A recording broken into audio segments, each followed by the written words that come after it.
When we talk about agentic systems, we're talking about a new class of intelligent software entities, systems that don't just follow a fixed script, but actively sense, decide, and act on their own. At the core, an agentic system is an autonomous computational entity. That means it observes its environment, whether that's user input, sensor data, or digital content, interpret what's happening, and then uses either predefined objectives or goals it has learned over time to figure out the next best step. And importantly, it doesn't wait for you to manually guide each action. It executes action independently to move towards those goals. Now, this is truly what sets agentic systems apart from the traditional rule-based software. Conventional programs behave like tightly scripted actors. If X happens, do Y, and nothing more, nothing less. Agentic systems, on the other hand, operate with flexibility and independence. They can adapt to uncertainty, choose between multiple strategies, and adjust their behavior as conditions change. In short, agentic systems mark a shift from rigid automation to adaptive autonomy, enabling software to behave more like collaborators than tools. To understand how agentic systems actually work in real applications, it helps to visualize what we call the operation canvas. Think of this as the environment or infrastructure an application provides, its services, data sources, APIs, and tools. Agentic systems navigate this canvas intelligently, choosing which resource to use and when based on the context of the problem they're solving. Now, we'll compare this with traditional automation. A traditional script behaves like a straight line flowchart. If a customer submits an inquiry, a script follows a predetermined path, asks a fixed set of questions, returns a fixed set of answers, no matter how unique the situation is. But an agentic AI transforms this experience entirely. It starts by understanding the nuanced queries, even when customers talk about their issues in complex or unclear ways. It can then tap into the knowledge base, internal tools, and business systems such as inventory or order management to gather the information it needs. If something is ambiguous, the agent doesn't get stuck. It asks clarifying questions, just like a human support specialist would. And most importantly, it acts proactively. Instead of waiting for the customer to specify every detail, it can identify issues, surface relevant information, and even anticipate future needs. In essence, agentic systems don't just react, they reason, explore, and resolve. This is what makes them so powerful compared to the traditional rule based script. What actually identifies as an agentic system? What makes it more than just another automated tool? Agentic systems share a set of core characteristics that give them their power and flexibility. The first is autonomy. These systems don't require constant human steering. Once given a goal, they can act independently, making choices and executing tasks on their own. Next is proactiveness. Agentic systems don't just wait for instructions, they can take the initiative. They may start actions early, surface opportunities, or anticipate problems before they occur. At the same time, they are highly reactive.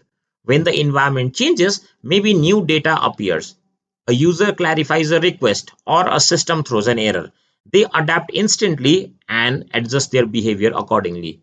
All of this driven by goal orientation. Whether the goals are predefined or dynamically learned, the system continuously evaluates its choices in terms of how well they move it closer to achieving those objectives. Another defining trait is tool use. Agentic systems can call APIs, query databases, and interact with external services. This ability to leverage tools is what allows them to solve complex real-world tasks. They also possess memory, the capacity to maintain context across multiple steps or interactions. This means they don't treat every input as isolated. They build an understanding over time. Finally, agentic systems excel in communication. They interact naturally with users, other software systems, and even other agents, exchanging information to coordinate and complete tasks. Together, these characteristics turn agentic systems into dynamic, adaptive problem solvers capable of operating in rich, unpredictable environments. While agentic systems are powerful, building them comes with a unique set of challenges.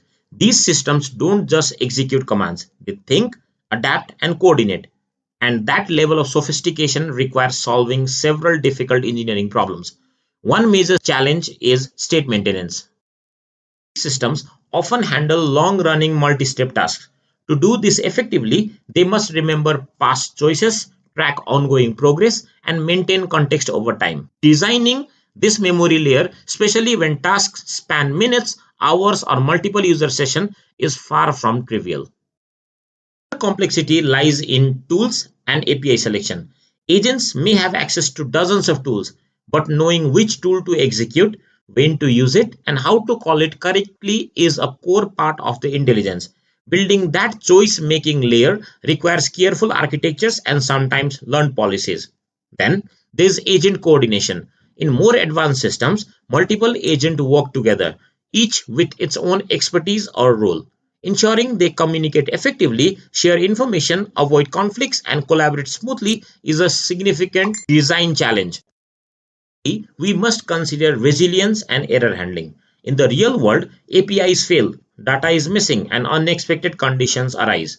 A robust agentic systems must not only identify when something has gone wrong, but also recover gracefully, retry intelligently, and find alternative solutions without collapsing the entire workflow.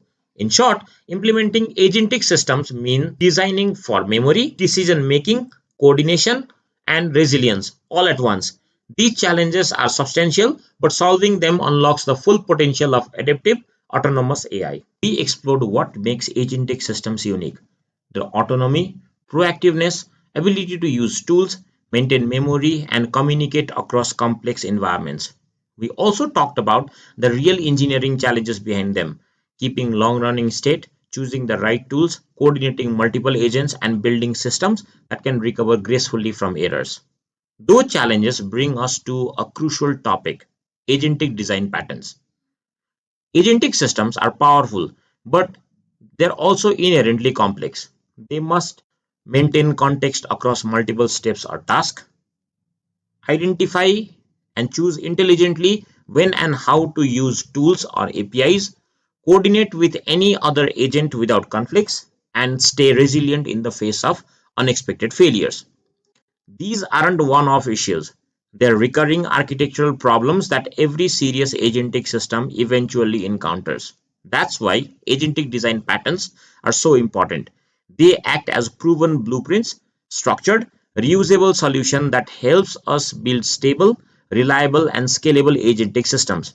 Instead of solving the same hard problem from scratch, we can rely on patterns that capture the best practices, provide clarity, and speed up development.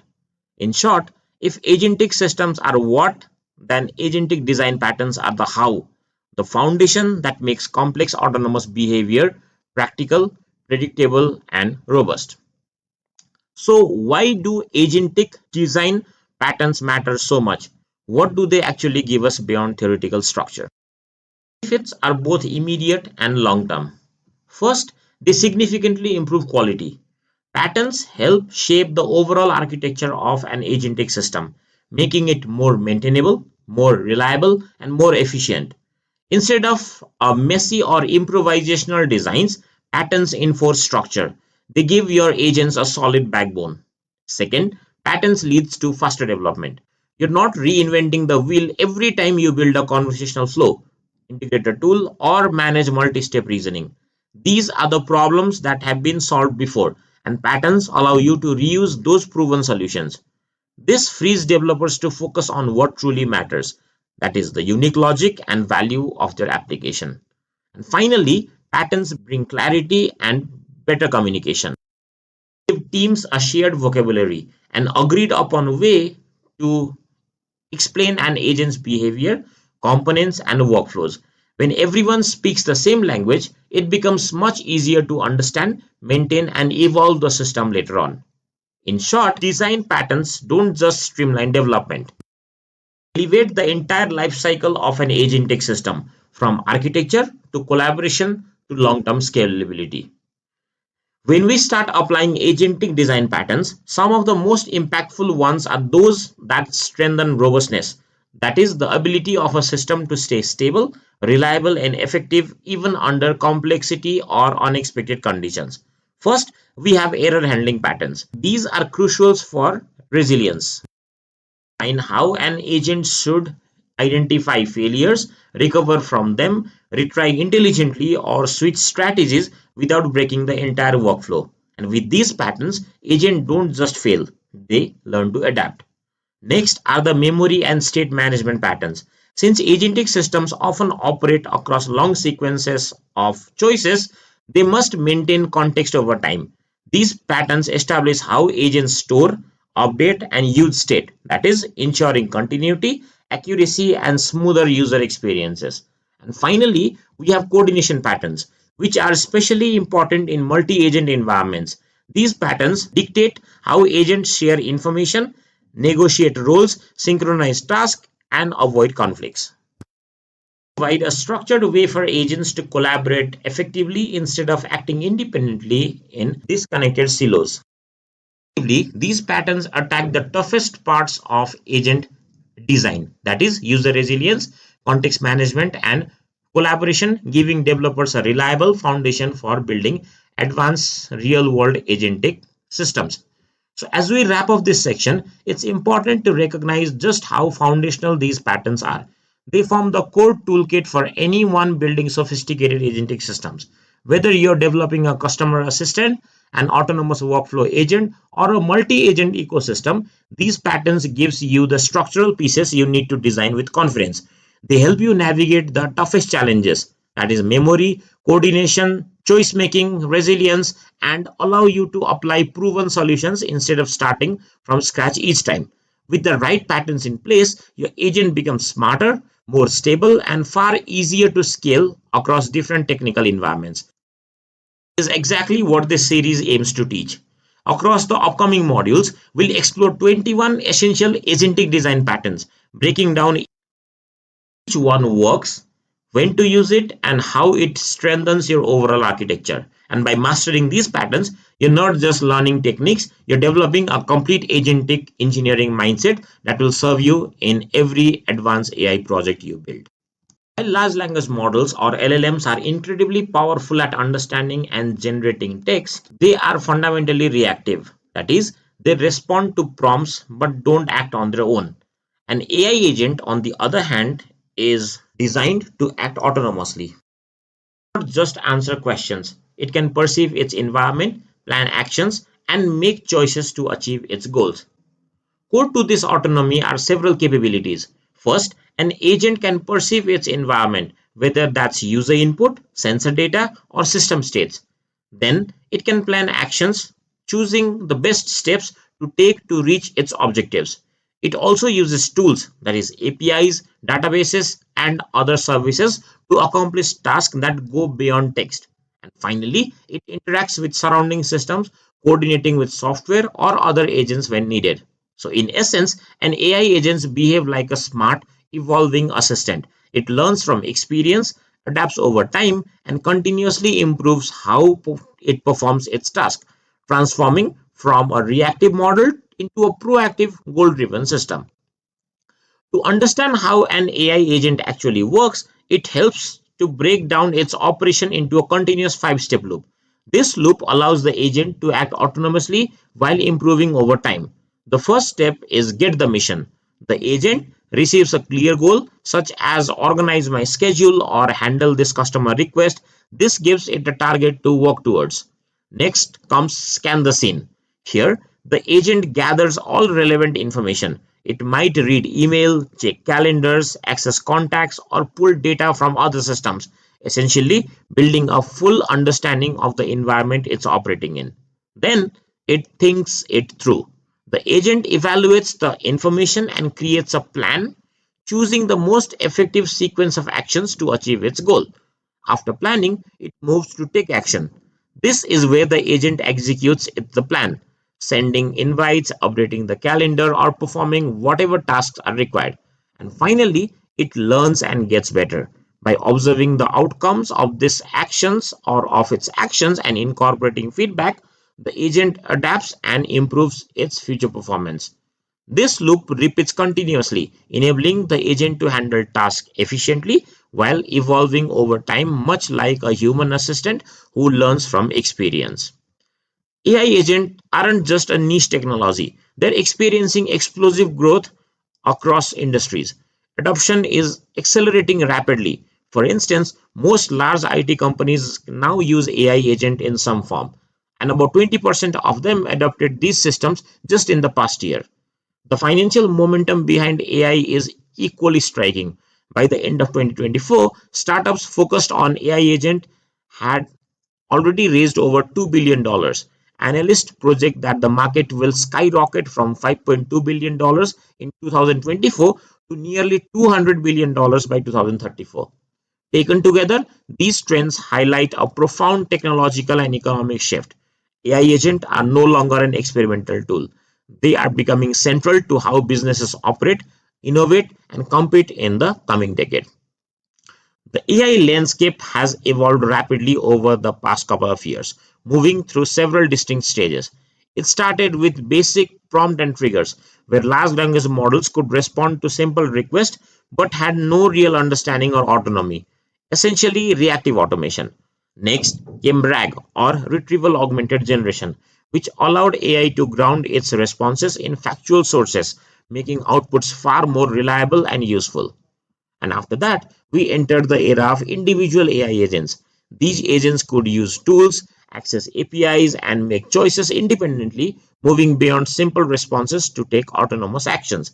And today, we are in the agentic AI era, the current stage where multiple specialized agents collaborate to achieve complex multi-step goals. And this marks a major leap from isolated actions to coordinated goal-driven AI systems capable of handling sophisticated tasks.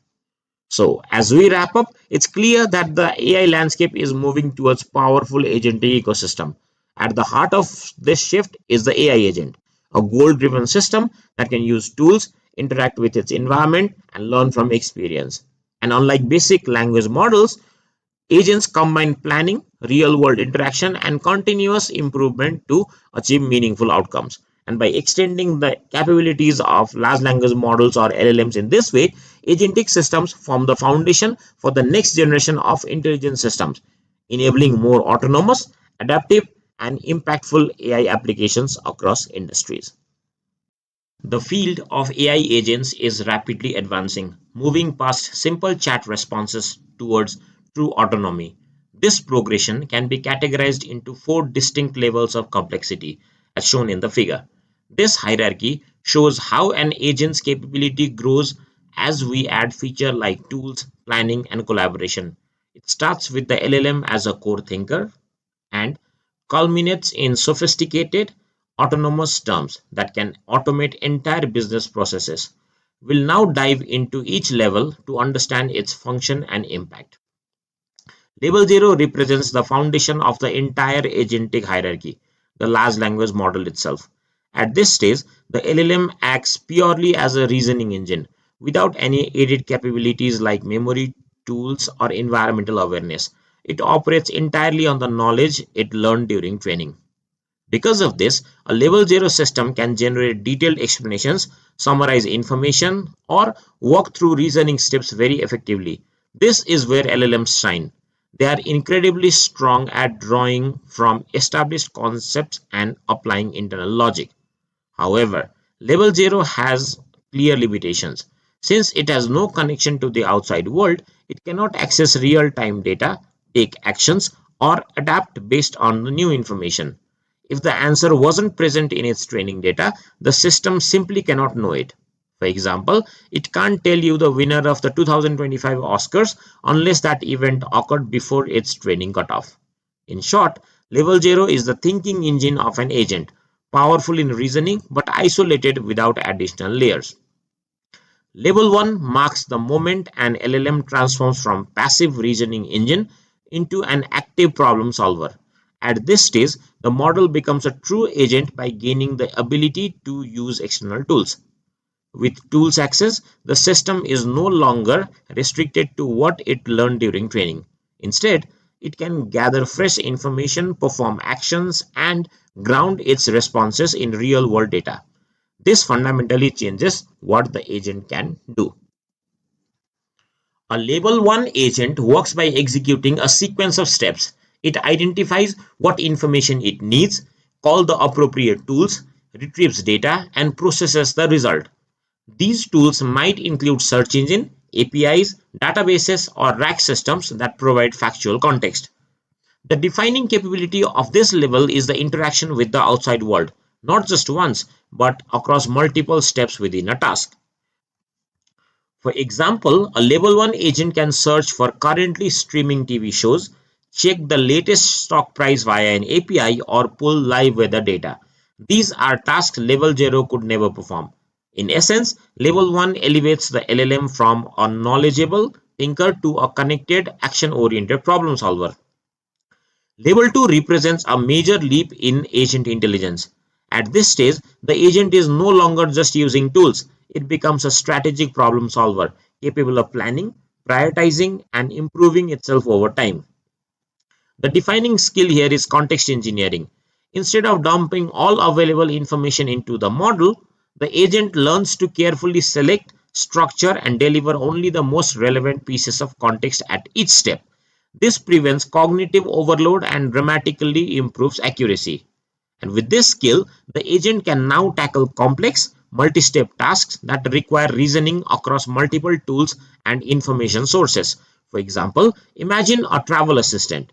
Instead of forwarding an entire email, it extracts only the important details like flight numbers, dates, and times, and passes those into a calendar tool. This focused packaging enables cleaner and more reliable actions.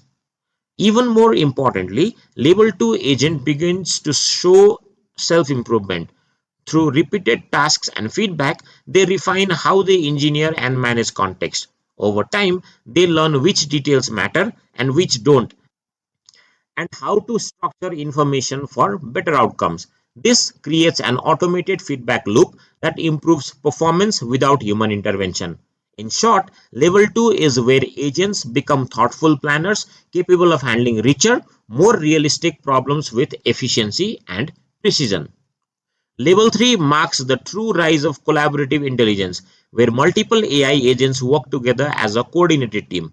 This stage represents a major paradigm shift from the single all-purpose agents to multi-agent ecosystems, each agent acting as a specialist within its own strengths and responsibilities.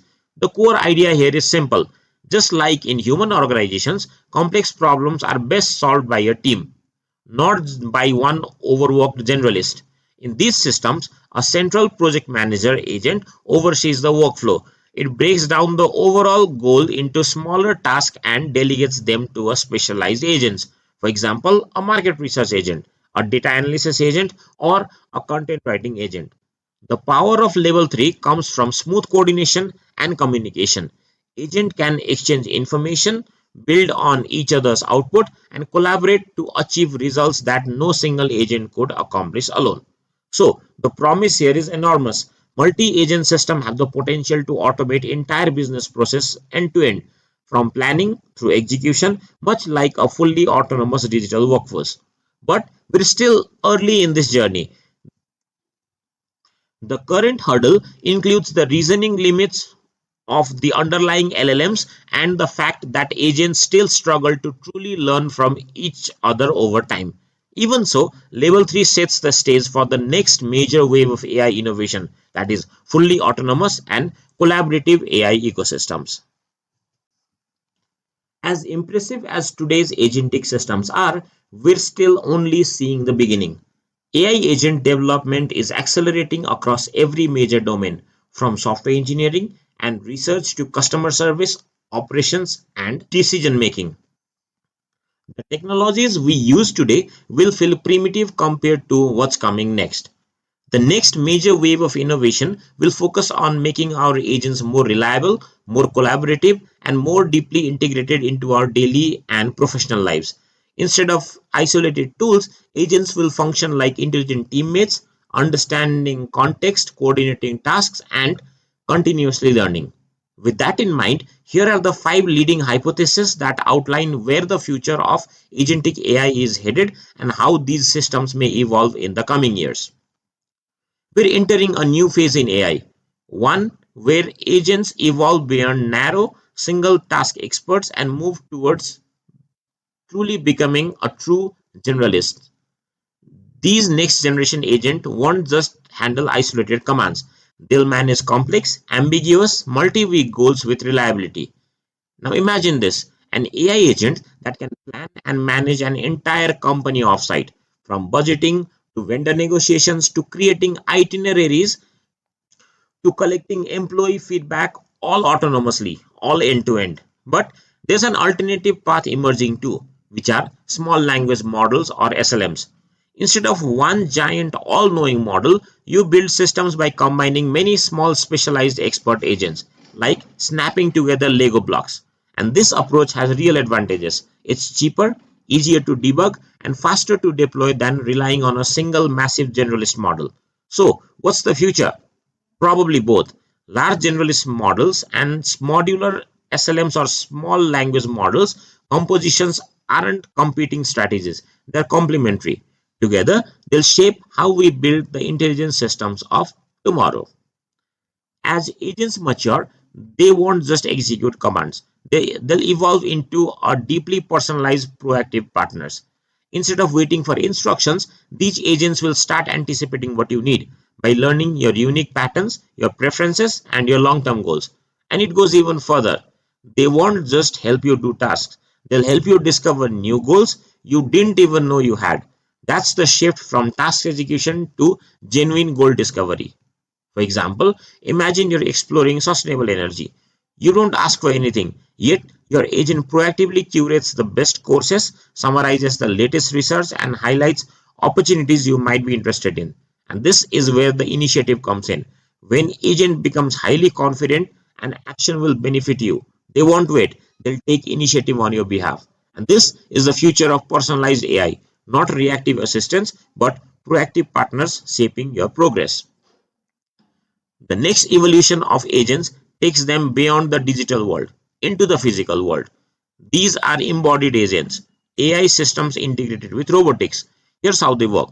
First, the agent uses vision sensors to perceive real world problems. It might notice something as simple as a leaky tap or a misaligned component on a machine. Then, using its internal knowledge library, it formulates a step-by-step plan to solve the issue. Finally, it takes action, controlling robotic arms and manipulators to perform repairs with precision, stability, and consistency. The fusion of agentic intelligence with physical capability bridges the gap between digital reasoning and physical action. And the impact? It will transform industries like manufacturing, logistics, home maintenance, and many more, bringing AI out of the screen and directly into the real world. In the near future, agents won't just assist us, they'll participate directly in the economy. These highly autonomous systems will act as independent economic entities, each focused on maximizing specific outcomes like revenue or efficiency. Imagine an entrepreneur launching a fully autonomous agent to run an entire e-commerce business. It scans social media to spot trending products, write marketing copy, manages suppliers and inventory, and even adjusts pricing in real time based on demand. And the result? A new, hyper efficient agent economy operating at a speed and scale humans simply can't match. And the final hypothesis is a major shift in how agent systems operate. Instead of rigid instructions, these systems start from a declared goal, a clear desired outcome. From there, the systems become dynamic, not fixed. It can analyze its own performance and then reshape itself to work better. That means creating new agents, duplicating the ones that perform well, or removing those that aren't helping, all to form the most effective team. Self-improvements happens on two levels. The first is architectural modification. Agents can literally rewrite their own internal structure or logic to become more efficient. And the second is instructional modification. The system constantly optimizes prompts, context, and instructions given to each agent. For example, a system tasked with launching a coffee e-commerce brand might spawn a market research agent, a branding agent, and an ads agent, and then dynamically duplicate or retire them based on their work, all to hit the sales goal as efficiently as possible. And this is the future: adaptive, self-modifying, goal-driven agent ecosystems. As AI systems tackle increasingly complex tasks, the limitations of relying on a single prompt becomes clear. Most real-world problems require multiple steps, evolving context and precise control, something a single prompt cannot reliably deliver. Prompt chaining solves this by breaking a task into a structured sequence of smaller prompts, each producing an output that becomes the input for the next step. This pattern enables stepwise reasoning, tools integration, and more predictable execution flows. In this section, we'll explore how prompt chaining works, why it's essential, how to incorporate tools into the chain, and practical use cases where it delivers reliable, production-ready results. The prompt chaining pattern is a powerful approach designed to help AI systems handle tasks that are too complex for a single prompt to solve effectively. At its core, it follows a divide and conquer strategy. Instead of overwhelming the model with one giant instruction, we break the problem into a series of smaller sequential steps.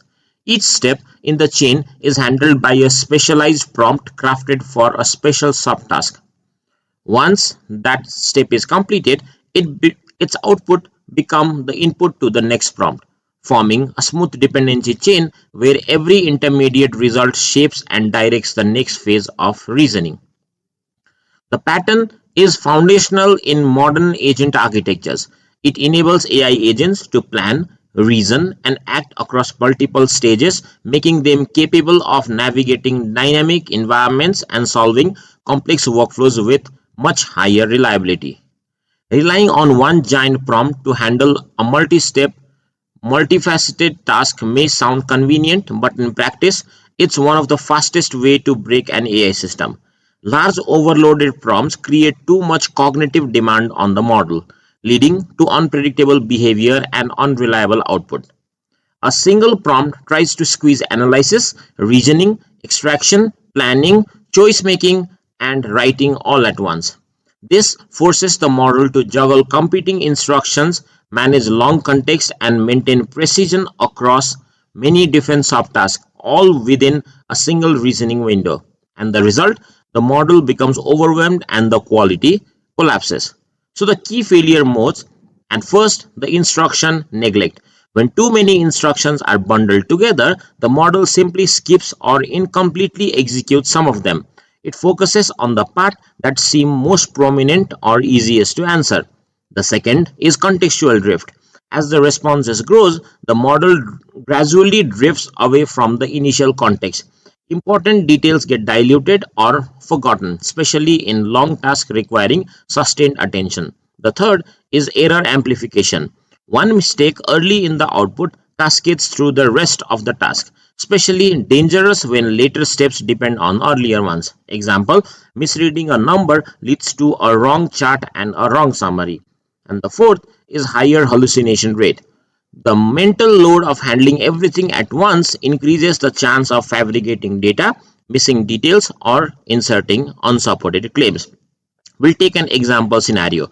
So if you ask an LLM to analyze a 10-page report, then extract key metrics, summarize findings, identify patterns, and draft an email about the insights, you're essentially demanding 5 distinct workflows inside one prompt.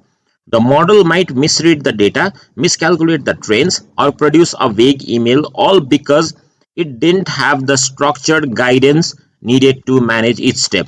So, single prompts break down under complexity. When tasks require precision, multi-step logic, or data-dependent reasoning, a single short instructions become fragile and error-prone. This limitation is exactly why prompt chaining exists and why it has become the cornerstone of modern agentic design. So prompt chaining solves the major pain points of single overloaded prompt by turning the process into a clear, structured sequence of steps. Instead of forcing an LLM to juggle multiple cognitive tasks at once, we break the workflow into smaller, dedicated stages, each with a narrow focus and a well-defined goal. This shift dramatically increases reliability. At first, each step of the chain is self-contained and easy to understand. If something goes wrong, you can inspect that specific link instead of guessing where the entire prompt failed. This modularity mirrors good software design, clean components that work together. The second, when a prompt has one job, the model becomes better or it works better. You're no longer competing for attention inside a massive multi-paragraph instruction. Each step becomes a finely tuned operation aimed at producing a specific high-quality result. And the third, by easing the mental burden on the model, you minimize ambiguity and significantly reduce the chance of hallucination. The model thinks more clearly because you've eliminated unnecessary complexity. To illustrate, consider a three-step pipeline for processing a market report. The first is the initial prompt, basically for a market analyst role. Summarize the key findings and so on. The agent focuses solely on summarization, no trend analysis, no emails, just clean extraction of the core ideas. And suppose the second prompt is for a trade analyst role, where the prompt says, using the summary, identify the top 3 emerging trends and extract the specific data points and so on. Now, the model builds on the previous output, using it as trusted ground truth to produce deeper insight. And let's say a third prompt for an expert documentation writer role. And suppose the prompt say, draft a concise email that outlines the trends and supporting data, ... and so on.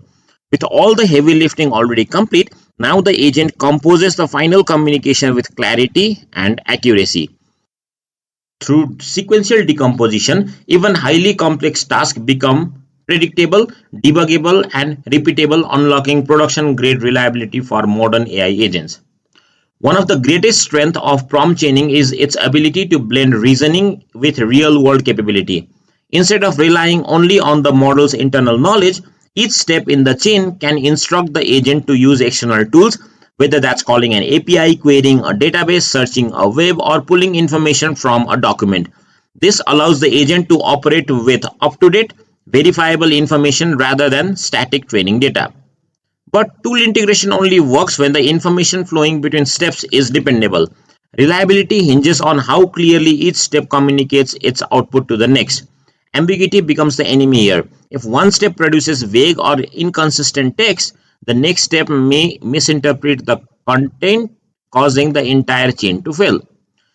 To counter this, each step must produce clear, consistent, and predictable output. So instead of long paragraphs, the agent should present information in a simple, structured manner like bullet points, shortlist, or label sections. This minimizes confusion and ensures that every step receives exactly the input it needs.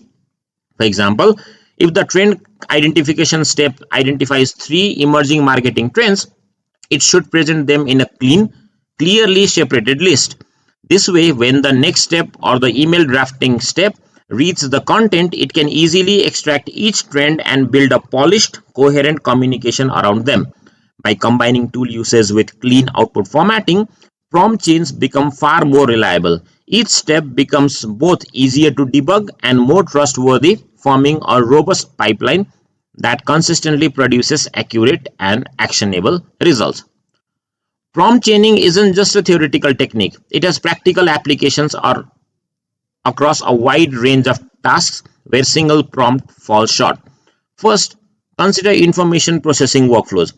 The goal here is to take raw data and transform it step by step into a structured, actionable output, such as a polished report. A prompt chain in this scenario might look like this. First, extract text from raw document. Second, summarize the extracted content to capture key points. Third, identify entities like names, dates, or locations. Fourth, search knowledge bases to enrich or validate the data. And fifth, generate the final report combining all the processed information. Each step is focused and modular, ensuring reliability and clarity in the final output. And second, consider complex query answering, such as historical analysis or multifaceted problem solving. Some questions require multiple reasoning steps that cannot be handled in a single prompt. Here, a chain might work like this. First, identify sub-questions embedded in the main query. Second, retrieve information related to the causes of the events. Third, retrieve information about responses or outcomes. And fourth, synthesize a coherent answer that integrates all the gathered information. In practice, these operations often combine parallel processing, when multiple independent pieces of information can be retrieved at once, with prompt chaining where dependent steps like synthesis and refinement require sequential handling. By structuring workflows this way, prompt chaining turns complex multi-step tasks into manageable, reliable sequence perfect for real-world application.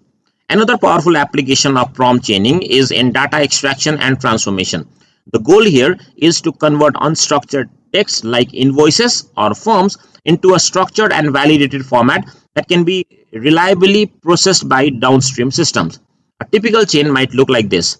Extract fields from the unstructured text such as dates, amounts, or names. Second, validate the extracted fields against expected formats and rules. And third, conditional prompts come into play if validation fails. Here, the agent generates a focused prompt asking specifically for any missing or malformed information. So when the external tools are involved, like in OCR processing, the workflow can become even more sophisticated. First, text is extracted from scanned documents. Then, data normalization ensures all fields follow the required format. Third, any arithmetic or calculations are delegated to external tools or calculators for accuracy. And finally, the precise results are incorporated into the structured output. By chaining these steps, the system can reliably transform messy, unstructured data into accurate, actionable information, reducing errors and increasing efficiency, something that a single prompt could never achieve on its own. Prompt chaining is especially powerful for complex content generation where multiple phases are needed to produce polished output. Instead of attempting to generate an entire document in a single step, the process is broken down sequentially. First, generate topic ideas to establish a direction. Second, create a detailed outline to structure the content.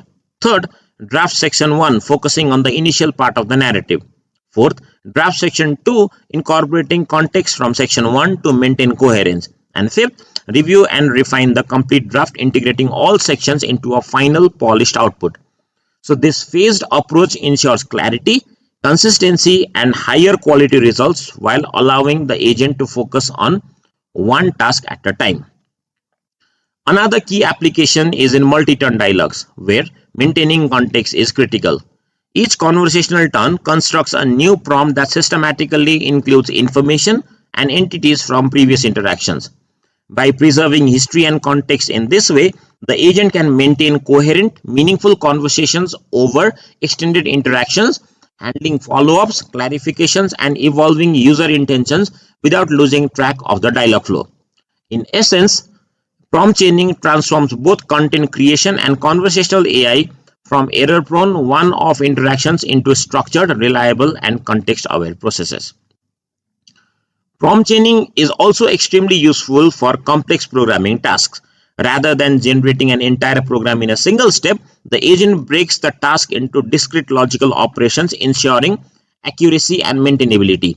Understand the request by generating an outline or pseudocode, write an initial draft of the code, identify potential errors using an LLM or specialized tool, refine and rewrite the code to fix bugs or improve efficiency, and finally add documentation to ensure clarity and reliability.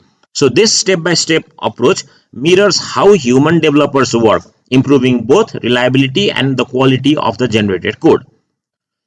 Prompt chaining also excels in tasks involving diverse data types like images, text, labels, and data. The chain decomposes the task into, say, the following steps. First, extract text from image or source material. Second, link extracted text with labels to provide context. Third, interpret information in combination with tables or structured data. Fourth, determine the required output based on the integrated insights. So by processing each step sequentially, the agent can handle complex multimodal reasoning tasks that could be unreliable with a single prompt. In both cases, coding or multimodal analysis, prompt chaining enables structured, reliable, and context-aware solution for integrate AI tasks. In our last segment, we broke down why relying on a single overloaded prompt is a recipe for failure in complex AI tasks. The solution, as we discussed, is prompt chaining. That is, a modular approach that breaks a complex workflow into smaller, manageable steps. And today we're going to see this concept in action by building a two-step pipeline in Python using LangChain expression language or LCL. Our goal is to take a piece of unstructured text, basically talking about a laptop specs, and transforming it into a perfectly structured JSON object. So we'll do this in two steps. In step 1, we'll use our first prompt to simply extract the technical details, and in step 2, we'll then feed those extracted details into a second prompt that will handle the transformation into the JSON format. This demonstration will clearly show how the output of one LLM call can be reliably processed and directed to the next, creating a predictable, powerful AI agent. The very first step is to create a Python virtual environment to isolate your project's dependencies from your system's global Python packages.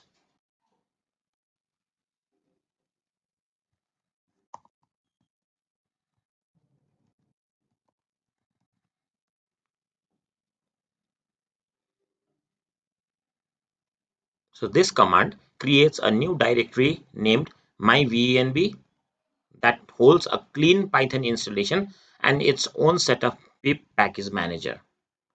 Now we activate the virtual environment in this machine.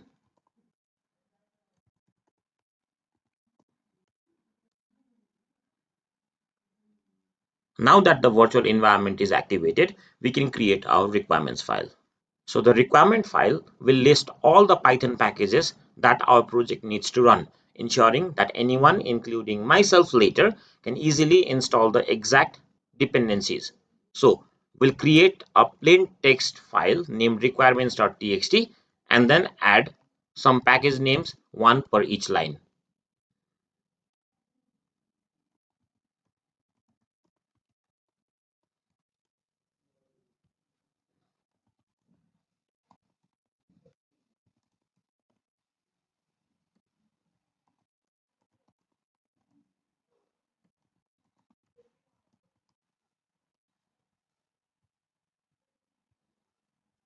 Once this file is saved, we can use the command to install all of these dependencies into our activated virtual environment.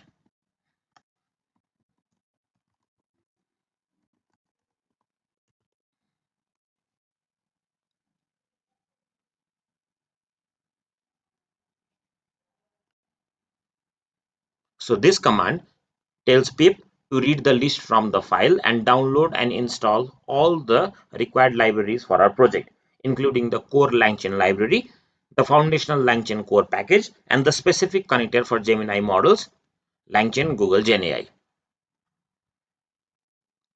So after this, the next crucial step is securing our API key. We can secure our Google API key from Google AI Studio, and then we'll create a .env file to safely store our confidential credentials. So in the root directory of our project, the same place where our Python script and requirements.txt are located, we'll create a new file named .env.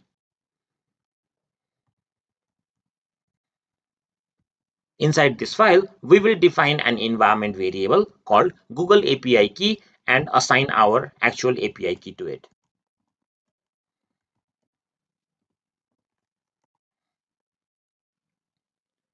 For security purposes, I'm not going to show you my API key. You need to do that on your own from Google AI Studio. But why use a .env file? The .env file allows us to load sensitive information like our API key into our program's environment variables without hardcoding it directly into our source code. This practice is essential for security.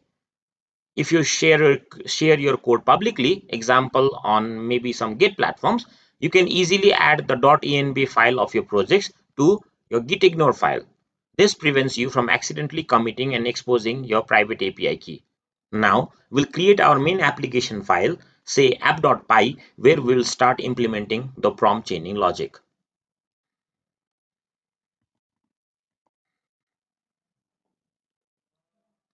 We start by importing the Chat Google Generative AI class, our specialized connector that lets us use the powerful Gemini models.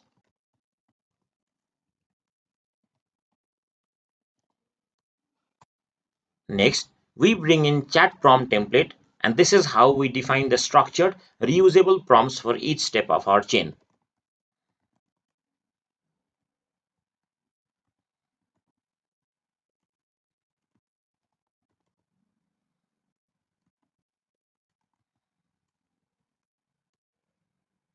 We also need the str output parser to take the LLM's complex output and convert it into a simple, clean string that the next prompt can easily read.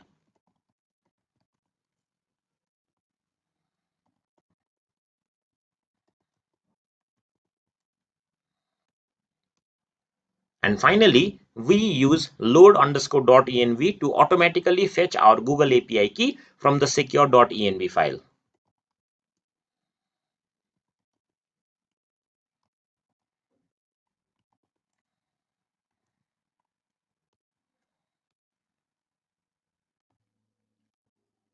After this, we call load_.env function to load our Google API key into the environment, securing access to the Gemini model.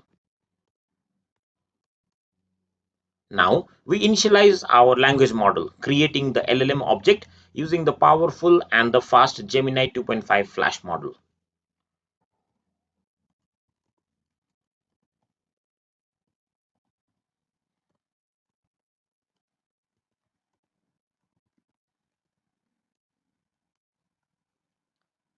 We first define prompt 1, the extraction prompt, which tells the LLM to pull out the technical details from the initial input text.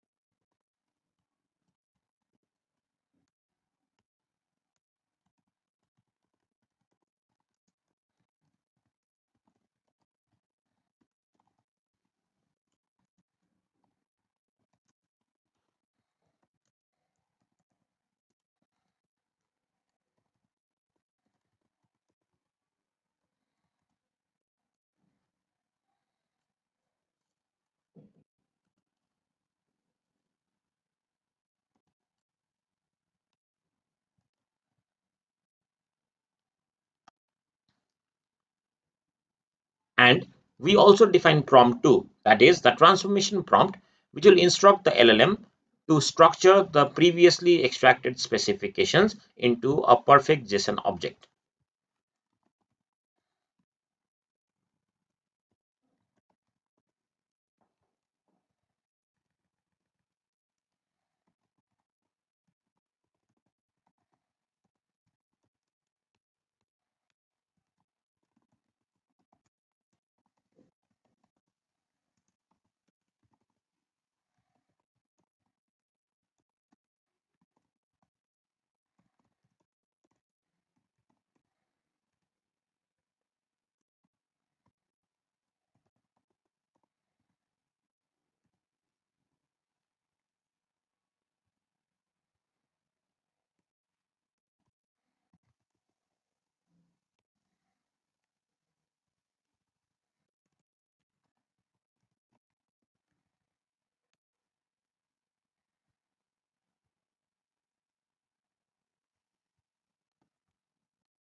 Now we are ready to build our chain using the L-cell, which uses the pipe operator for clear sequential steps.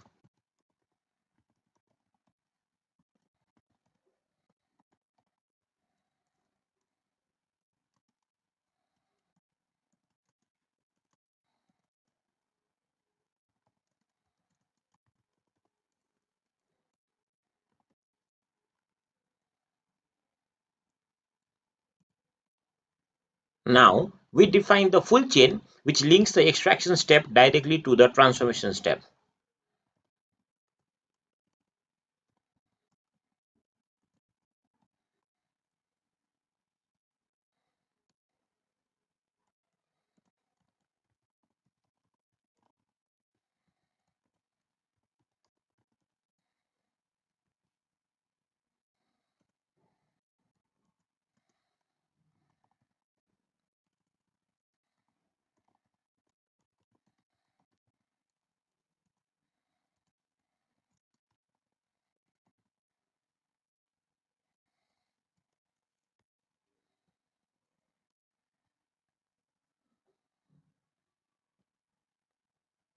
Here, extraction date or the specification part is the key. We map the output of our extraction chain to the required input key specifications for the next prompt.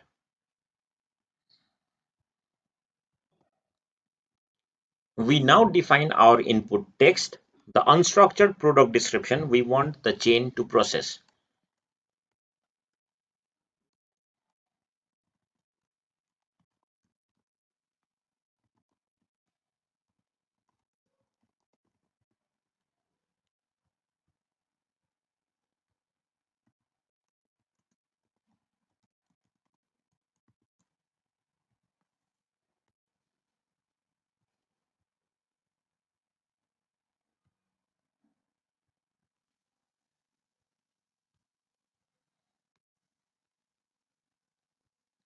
Next, we execute the entire pipeline using .invoke function, passing our raw text to the full chain to get the structured result.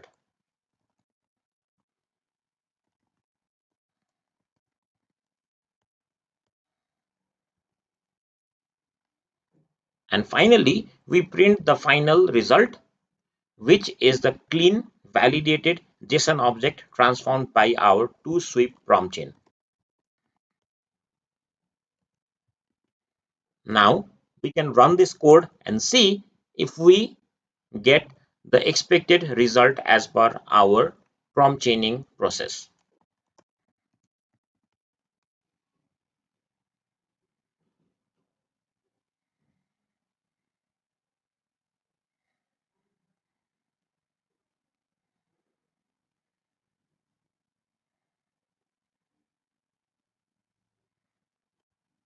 I might have missed a library in our requirement, that is .env.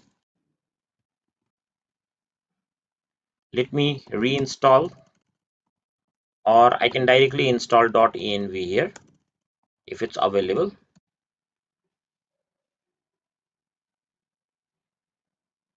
Now let me run my code again.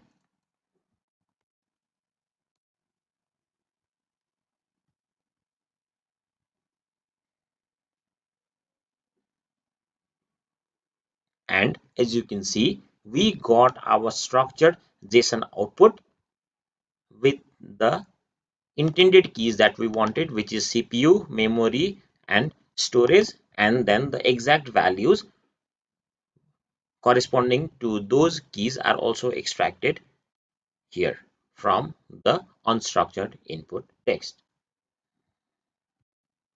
So that is it. We successfully implemented a two-step prompt chain using the power of LangChain and the Gemini model. We saw how breaking a complex task from unstructured text to structured JSON into a simple sequential flow dramatically increases reliability and control. The output of our extraction prompt became the precise input for our transformation prompt, resulting in a perfect predictable outcome. And this modular approach is the foundation for building advanced AI agents. Context engineering is one of the most important skills in modern AI systems. It is the art and science of giving an AI model exactly the right information at exactly the right moment to get reliable results. As agents become more powerful, the challenge is no longer what the model can do. It's how effectively we shape the context it works with. In this section, we'll explore why context matters, how it impacts reasoning quality, and how strategic content design enables agents to plan, act, and improve with far greater accuracy. This is the foundation behind every high-performing AI agent. Context engineering is an approach of carefully assembling the full informational environment of an AI model receives before it generates a single token. The core idea is simple but powerful. The quality of an AI's output depends far more on the context you supply than on the model itself. If the agent is given rich, structured, and complete information, it can perform at its highest potential. But even the most advanced model will underperform when the context is incomplete, noisy, or poorly constructed. The goal of context engineering is to make sure the AI has everything it needs: the right facts, the right constraints, and the right objectives, so it can solve the task effectively and reliably. So, we're contrasting two related but fundamentally different concepts here: prompt engineering and context engineering. Prompt engineering is all about crafting the perfect instruction. The focus is narrow: how you phrase a single query to get the best possible response from the model. It's about wording, structure, and clarity at the prompt level.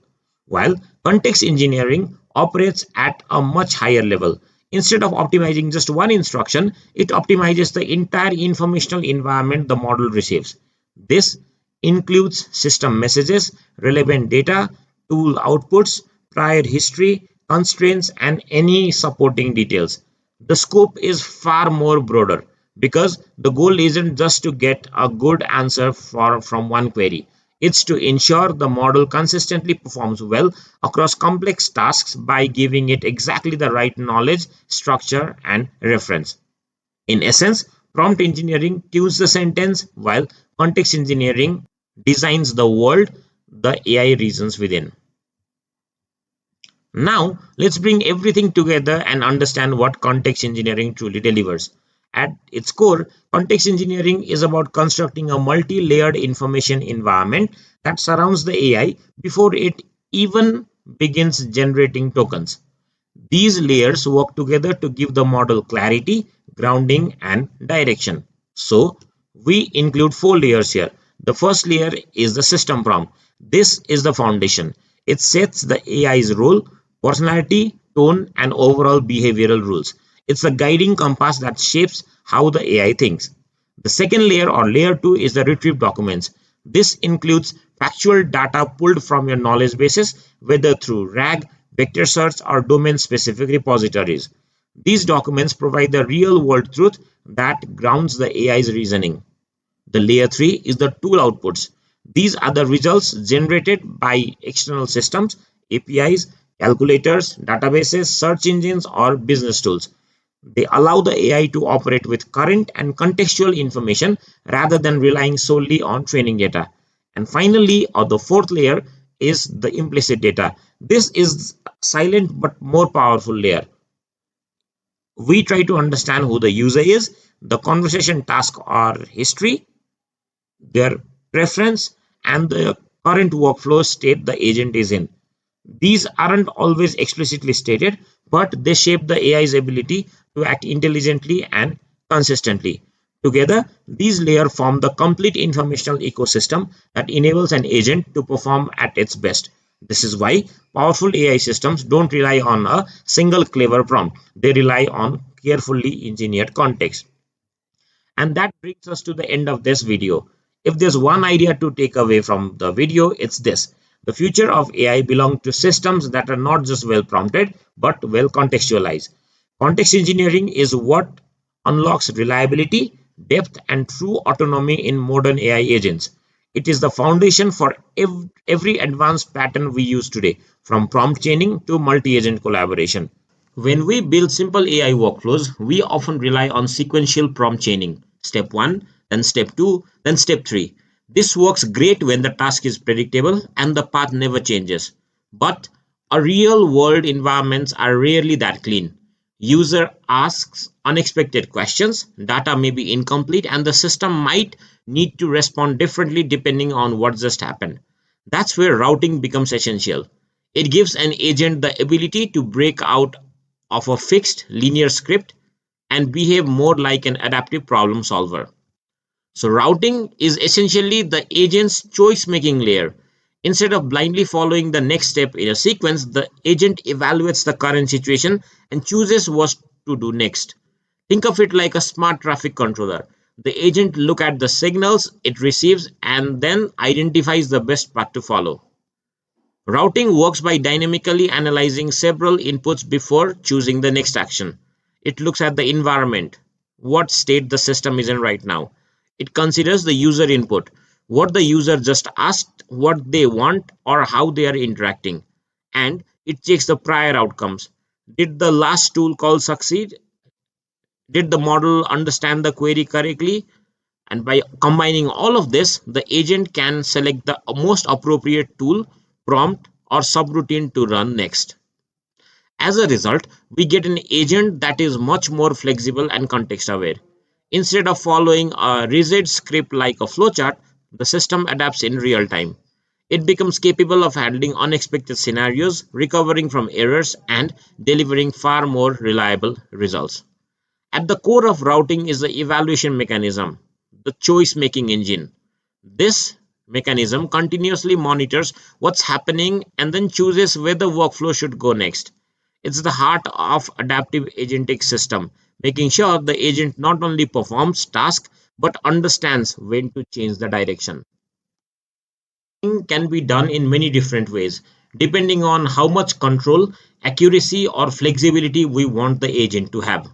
Each technique gives the agent a different method for deciding what to do next. We'll start with one of the most intuitive approaches, LLM-based routing. In LLM-based routing, we rely directly on the language model to make the choice. The model is given a specially crafted prompt that asks it to look at users' input and classify it, usually into predefined categories or upcoming actions. For example, the model analyzes the message and outputs something like order status, payment issue, or technical support. That single classification result becomes the signal that tells the agent which branch or workflow to follow. The strength of this approach is that it taps into the LLM's natural language understanding. Because LLMs are incredibly good at interpreting subtle meaning, tone, and context, they can make flexible and nuanced routing choices even when user input is unclear or messy. This makes LLM-based routing especially useful when the system needs to handle wide variations in how users express themselves. And the biggest advantage here is adaptability. Since the LLM can understand language in a very human-like way, it can classify inputs that don't fit neatly into rigid patterns. So, even if a user phrases their request in an unexpected or informal way, the model can still figure out what they mean and select the right path forward. Another powerful technique is embedding-based routing. Here, instead of directly classifying the input with an LLM, we convert the user's query into an embedding, basically a numerical vector that captures the meaning of the text. We also maintain a set of predefined embeddings that represent different possible routes or tasks. Once we have the input embedding, we compare it to the stored route embeddings. Whichever route has the closest semantic match, meaning it sits near in the vector space, is selected as the next step for the agent. This makes routing more mathematical and precise because the choice is based on similarity score rather than just words or pattern. The real strength of this approach is that it captures meaning, not just surface level keywords. Even if the user talks about a problem using completely different vocabulary, the embedding still represents the underlying intent. So, the agent can correctly route queries that traditional keyword based systems would misunderstand. The biggest advantage of embedding based routing is its semantic intelligence. It enables the agent to choose routes based on deeper conceptual similarity, making it far more robust to variations in phrasing or language style. Next, we have rule-based routing, which is the most traditional and straightforward method. In this approach, we define explicit rules, usually simple if-else statements, regex patterns, or keyword triggers that determine where a query should go. The agent checks the incoming input against these rules, and whichever rule matches first chooses the next action. For example, if a message contains the word refund, the system might automatically route it to a payment related workflow. Or if a query matches a specific structure like reset my password, the agent jumps straight into the account recovery module. It's direct, predictable, and easy to understand. The major advantage of rule-based routing is speed. There's no ambiguity. The same input will always produce the same routed outcome. This makes it ideal for critical systems where consistent behavior matters. But the trade-off is flexibility. Rule-based routing struggles with nuanced, ambiguous, or completely new types of input. If the user phrases the request differently or uses slang, the rules may fail. So, while it's great for well-defined patterns, it's not good enough on its own for complex real-world scenarios. Finally, the last technique is ML model-based routing, which takes routing to a more specialized and data-driven level. Instead of relying on handcrafted rules or simple similarity checks, we train a dedicated model on labeled examples of queries and their correct routes. Here, the routing logic is learned directly from data. As the model trains, it internalizes pattern in how different type of input should be classified. These learned patterns get encoded into the model's weights, which means the system can make highly optimized routing choices at runtime, not because someone wrote explicit rule, but because the model learned the identification or variations on its own. This approach is especially powerful when routing needs to be extremely accurate or when the domain has very specific categories. Since the model is trained on real examples, it develops a fine-grained understanding of what belongs where, even where the user inputs are varied or complex. And what's even more interesting is that LLMs can support this type of technique by generating synthetic training data. If we don't have enough labeled examples for each route, we can ask an LLM to create variations of queries, expanding the dataset and strengthening the routing model. This dramatically reduces the effort needed to build a high quality classifier. Is not just something that happens once at the beginning of a workflow. In well-designed AI agents, routing can be applied at multiple stages, making the entire system more adaptive and intelligent. We'll look at where these routing choices typically come into play. First, at the start, where we classify the primary task. So at the very beginning of an interaction, routing helps the agent understand what the user's main request actually is. This is where the agent identifies the high-level task, whether the user wants to check an order or troubleshoot a problem or summarize a document or something else. A good initial routing steps sets the entire workflow on the right path. The second is the mid process, where the agent chooses the next action. So routing can also happen midway through a workflow.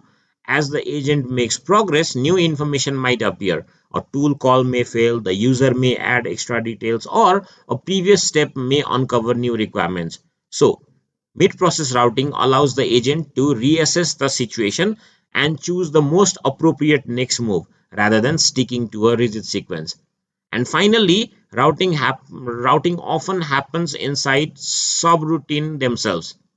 And when an agent has multiple tools available like document parsers, search functions, image analyzers, or API callers, it needs a mechanism to pick the best one for the specific context.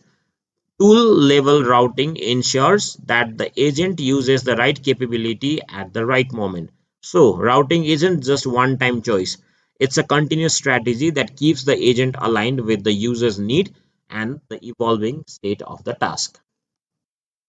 To actually implement routing in a clean, maintainable way, we rely on frameworks that help structure all this conditional logic. Instead of writing everything from scratch, these tools gives us a clear architecture for building adaptive, state-aware agent workflows.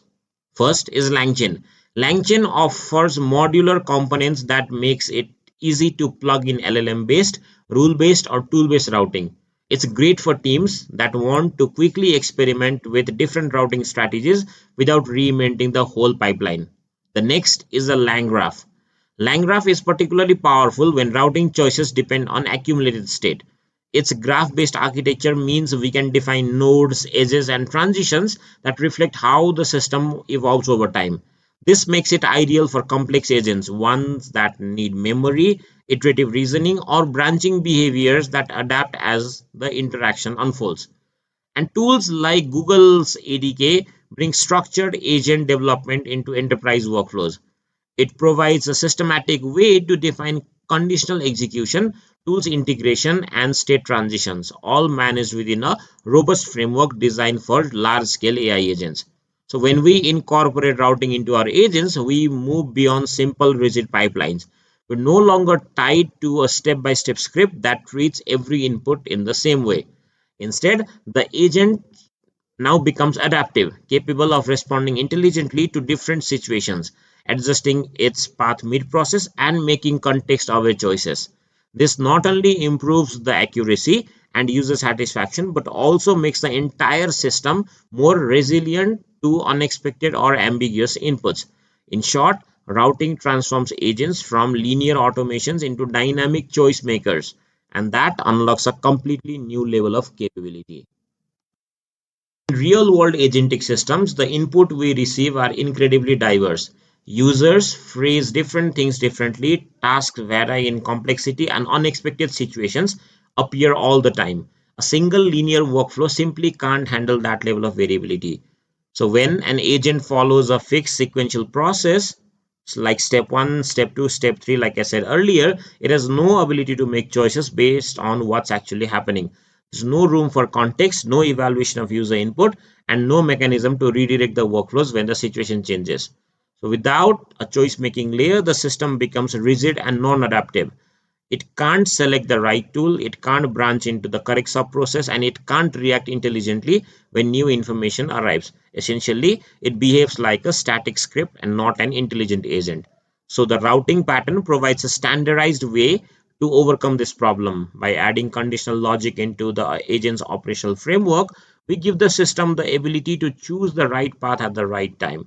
This pattern allows the agent to evaluate the context, assess the user's intent, and decide which tool, workflow, or subroutines should be executed next. It transforms a rigid pipeline into a flexible adaptive system that can handle the wide variety of inputs and states required in real agentic applications. So at the end, routing is a simple but powerful function. The agent begins by analyzing the incoming query. It tries to understand the user's intent, the nature of the request, and any contextual clues hidden in the message. And once the intent is identified, the agent doesn't just follow a predetermined script. Instead, it dynamically chooses where the workflow should go next.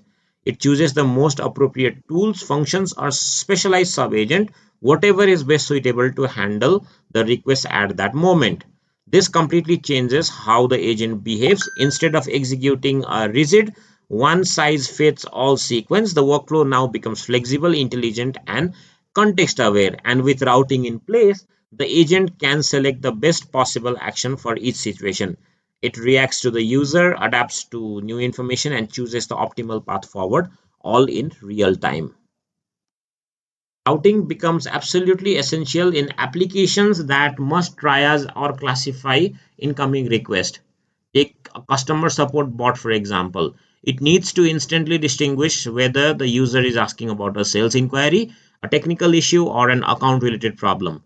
And without routing, the agent would treat all these requests in the same way, leading to confusion and poor results.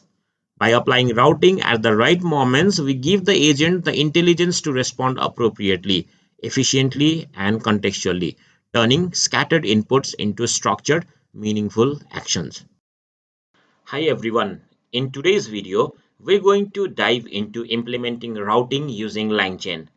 Routing allows us to direct user inputs to different states or actions based on their intent, making our AI applications smarter and more effective.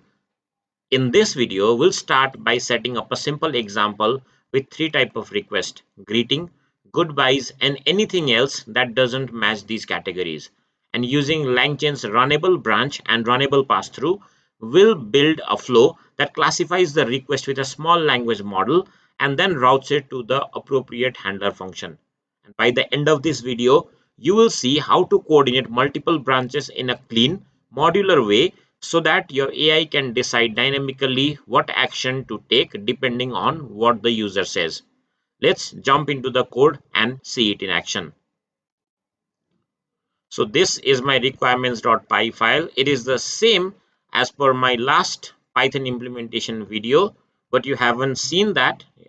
You can directly start the code from here, or you can go back and check that code. I'll keep a link down below there. So create this requirements file and then activate your virtual environment. As I've already created mine, I'll just activate this virtual environment and then you can install your libraries as mentioned in the requirements.txt file. I have already done this, so I'm going to go into the code directly. So my first import is going to be the chat Google Generative AI. So that will come from LangChain underscore Google Gen AI import chat Google Generative AI. So this imports the Google Gemini based LLM integration for LangChain. And Chat Google Generative AI is a class that allows you to send chat-based prompt to the Google Generative AI model and receive responses. Next import is going to be my chat prompt template, and that will come from LangChain underscore core dot prompts and then chat prompt template. It is basically used to define structured prompts for the LLM.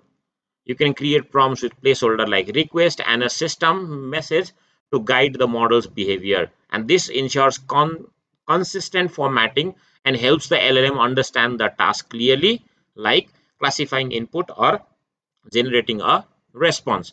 The third input is going to be the str output parser from LangChain underscore core dot output parsers. So str output parser is used to convert the raw output from the LLM into a standard Python string. And this is important because LLM responses can sometimes include extra formatting, and the parser ensures you get a clean, usable string for further processing. And the fourth import that I'm going to have is my RunnablePassthrough and my RunnableBranch. So that will come from LangChain underscore core dot runnables import RunnableBranch and RunnablePassthrough. So runnable pass-through allows you to wrap a function or value so it can be used in a runnable chain without modification. So for example, passing a user request or executing a handler function, and runnable branch allows you to conditionally route data based on a choice function. So you define multiple tuples like condition branch pairs, and then it chooses which branch to run based on which condition evaluates to true. So this is how the routing logic like greeting or goodbye or default will be implemented down below in the code. And then my final import will be from .env import load.env. So this is basically a function that is going to load the environment variable from a .env file that I already have, which consists my Google API key to run the Gemini model. So we typically use this env file to store API key or secrets securely so that they are not hard coded into our model. Now we define our LLM, and basically that is going to be a Gemini 2.5 flash model from chat Google Generative AI class. Next we are going to implement our handler functions, and then these will be simple functions that processes the user request depending on the type of the input here. So first of all, I'm going to do greet handler, which will take string request as a parameter and then will return a string object. So I'm just going to simulate this here, not write any complex kind of logic. So maybe this will say greet handler, and then it will return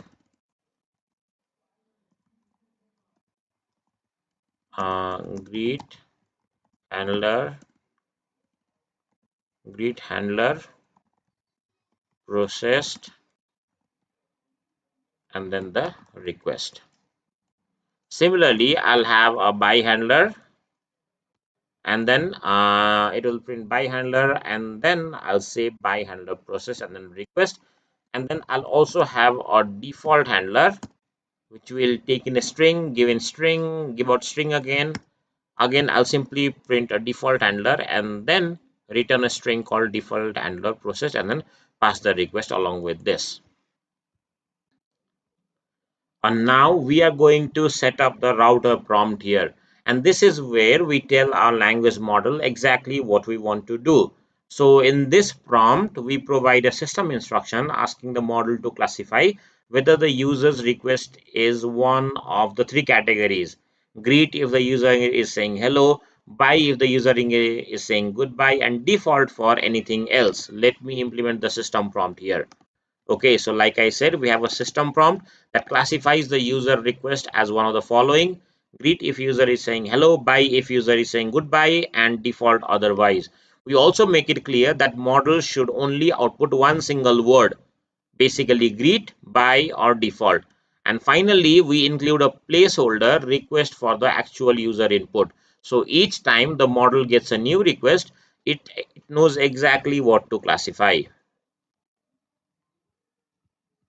Now we are going to set up the router chain and then our choice function. So first of all, we'll implement our router chain. So router underscore chain equals to, first of all, we'll pass router prompt, then LLM, then string output parser. So here we connect our router prompt to the large language model, and then we pass the output through the str output parser. So what this does is takes the user input, classifies it using the model, and then gives us a clean string that tells whether the request is greet, by, or default. Next, we create two different choice functions here, and those will be isGreet function and isBy function. So let me implement this. IsGreet input will be X, then this is going to return X decision dot strip equals to greet. Similarly, I'll have another isBy function, and then it will return by here inside X decision placeholder.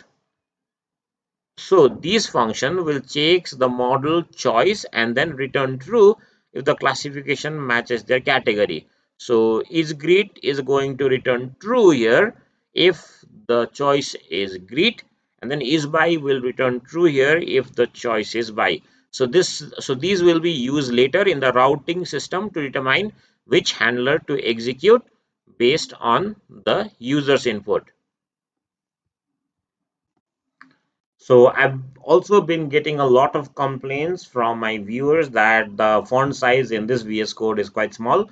So for your readability, I'm going to increase the font size here so that you can easily see the code, and then follow along if you want. So I think this much zoom is enough for you to follow on here. Okay, so now we are going to define the branches for our routing system. So here for each category, greet, by, and default, we create a branch using the RunnablePassthrough class. So each branch is assigned a function to handle, and then greet branch calls the greet handler function. Here the greet handler function when the input is classified as a greeting, and by branch calls the by handler when the input is classified as a goodbye, and default branch calls the default handler for any kind of unrecognized input. Now this setup allows us to route the request to the correct handler dynamically, keeping our system modular and easy to extend. So next we are going to create the runnable branch, which will be the core of our routing logic here. So runnable branch, as I said, is going to take your conditions and a branch pair and a default branch. So let me implement this. So let's call it delegation chain equals to, I'll implement it using runnable branch as I said. And like I said, this is going to take a pair of condition and the branch. So if the condition is greet, then we go for greet branch, comma, if the condition is by, then we go for by branch, and then for the default value we'll call the default branch here. So this allows us to delegate each user request dynamically to the correct handler based on the model classification, making our routing system fully flexible as well as modular. Now we are going to set up the coordinator agent, which brings everything together. So the coordinator agent will take two input, the decision from the router chain, which tells whether the request is greet, by, or default, and the actual request wrapped in this runnable pass through here. We then pass these through the delegation chain. Again, we have a chain here through the delegation chain, which routes the request to the correct handler based on the choices. And finally, We extract the output of the chosen branch using a simple lambda function as shown here. This structure ensures that each user request flows through classification, routing, and handling in a clean, organized pipeline. And finally, we are going to test our routing system with a few sample requests. So we create a list of inputs that says hello, goodbye, and you're stupid. Then we loop through each of these requests and pass it through our coordinator agent.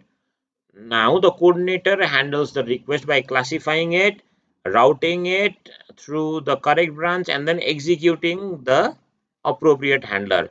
Then we print out the result for each request so we can see the system in action. Now let me run this code. Let me open my terminal, view,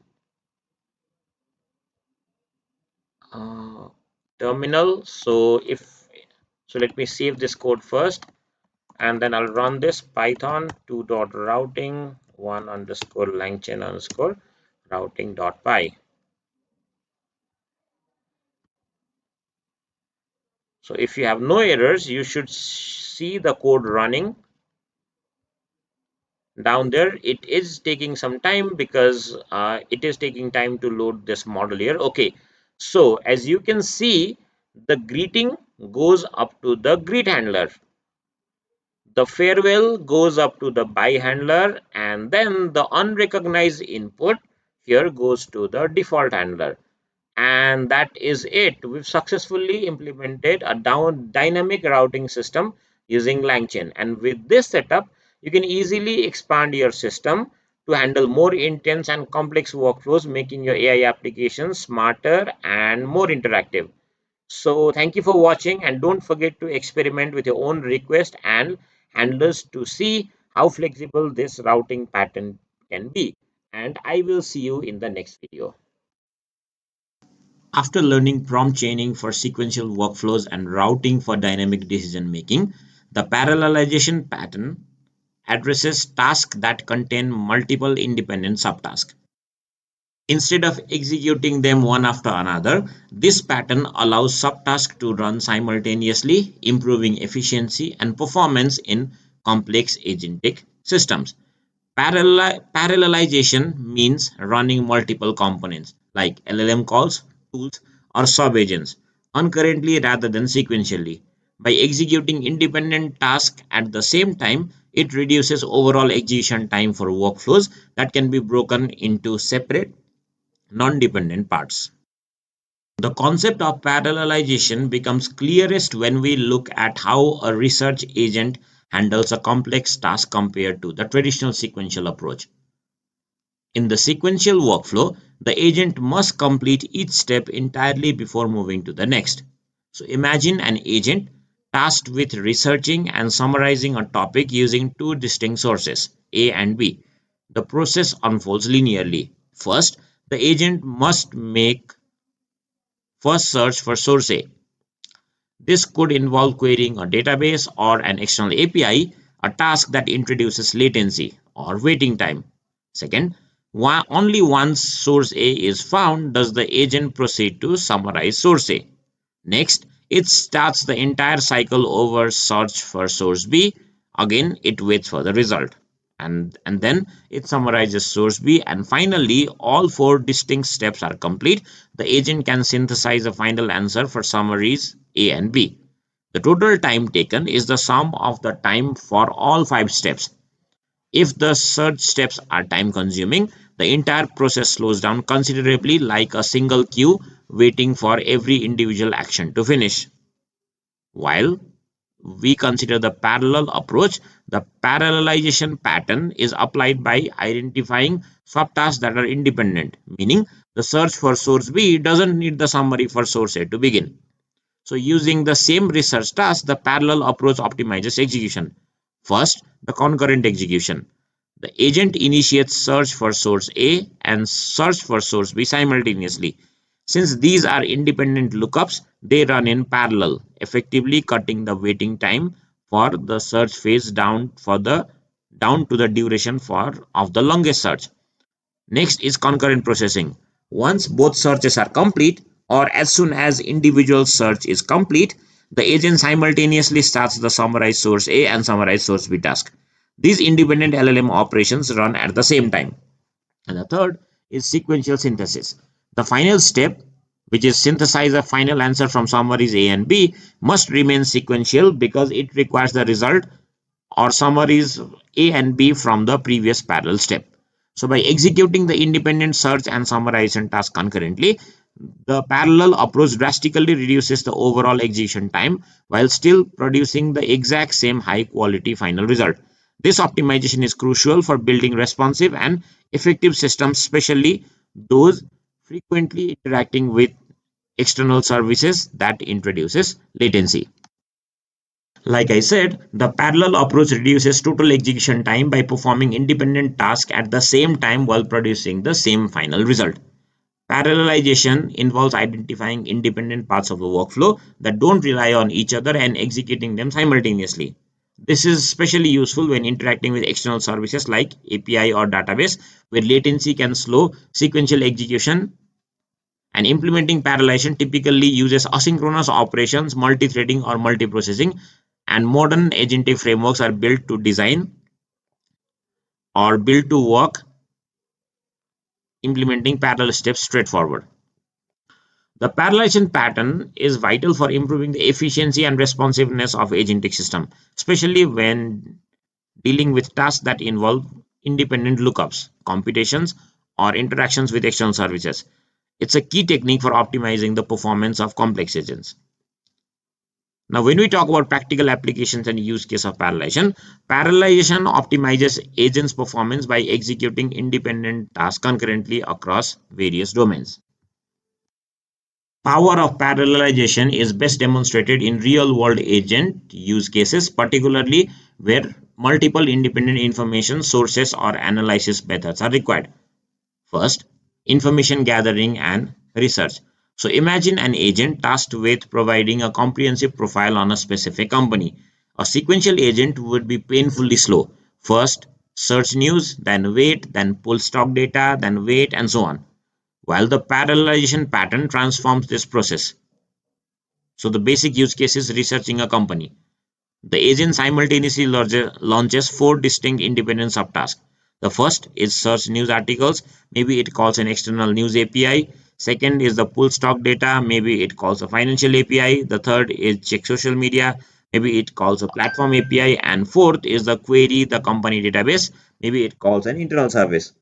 Since the result of checking social media do not affect the stock data retrieval, these tasks run concurrently. This allows the agent to collect comprehensive information much faster, reducing the overall latency from four separate time-consuming waits down to the time of single longest task. The second is data processing and analysis.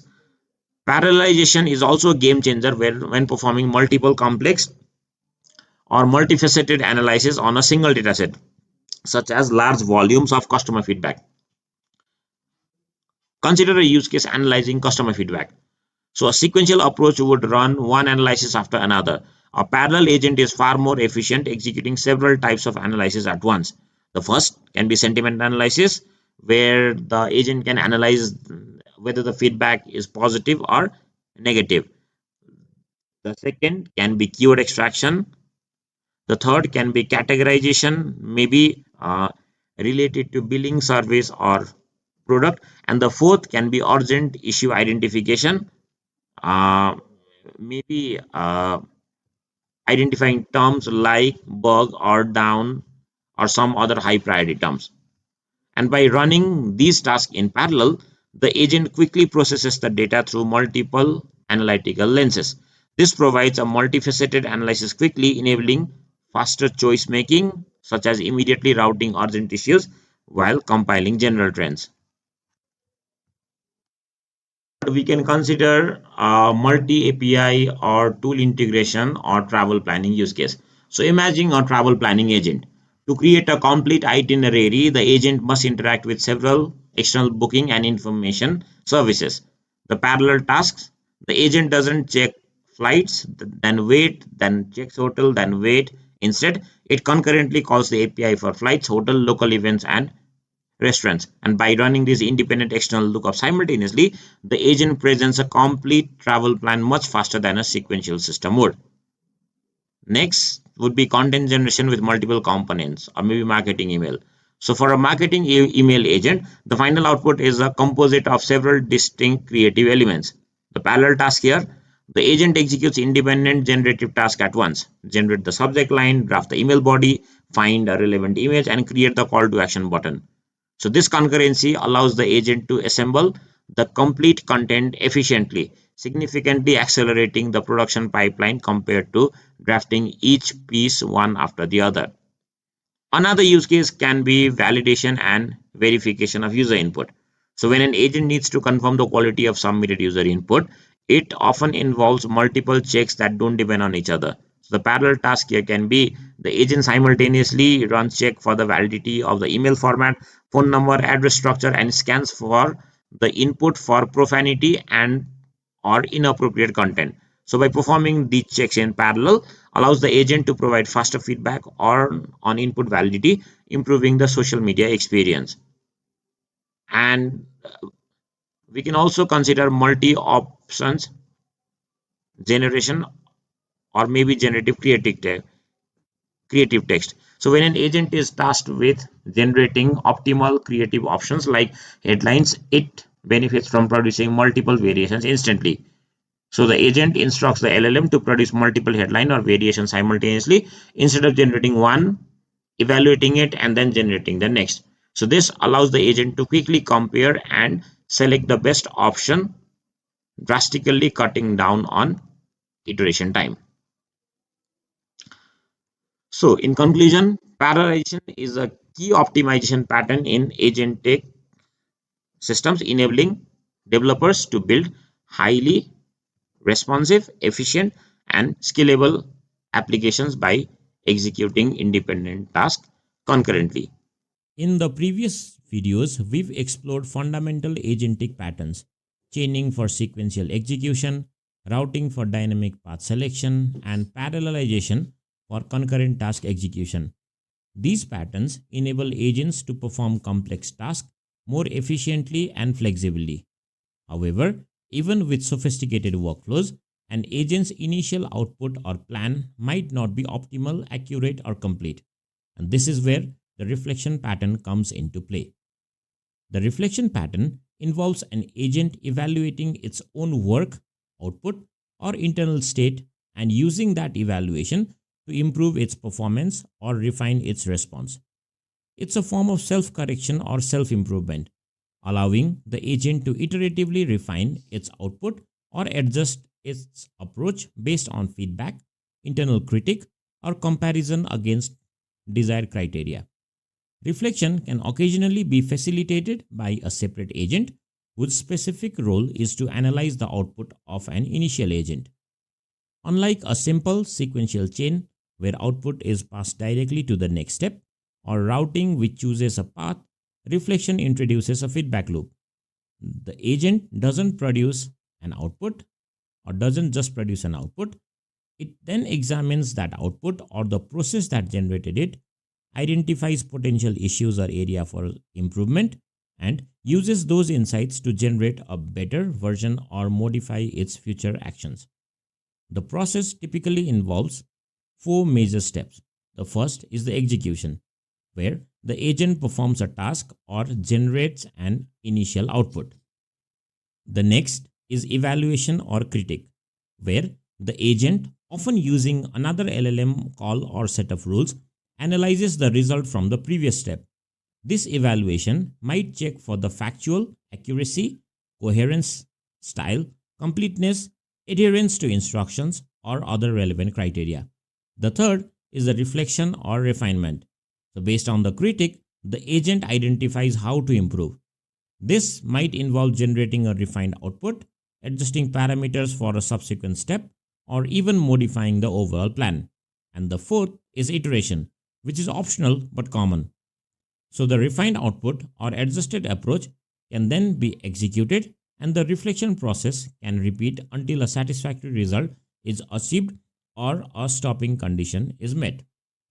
A key and highly effective implementation of the reflection pattern separates the process into two distinct logical roles, a producer and a critic. This is often called the generator critic or producer reviewer model.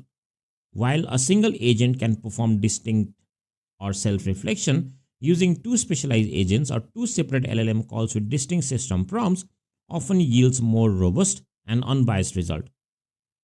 Here, we divide it into two parts. The first is the producer agent. So this agent's primary responsibility is to perform the initial execution of the task. It focuses entirely on generating the content, whether it's writing code, drafting a blog post, or creating a plan. It takes the initial prompt and produces the first version of the output. Next, we have the critic agent. This agent's sole purpose is to evaluate the output generated by the producer. It is given a different set of instructions, often a unique persona. Example, you're a senior software engineer or you are a meticulous fact checker and stuff like that. The critic's instruction guide is to analyze the producer's work against specific criteria such as factual accuracy, code quality, stylistic requirements, or completeness.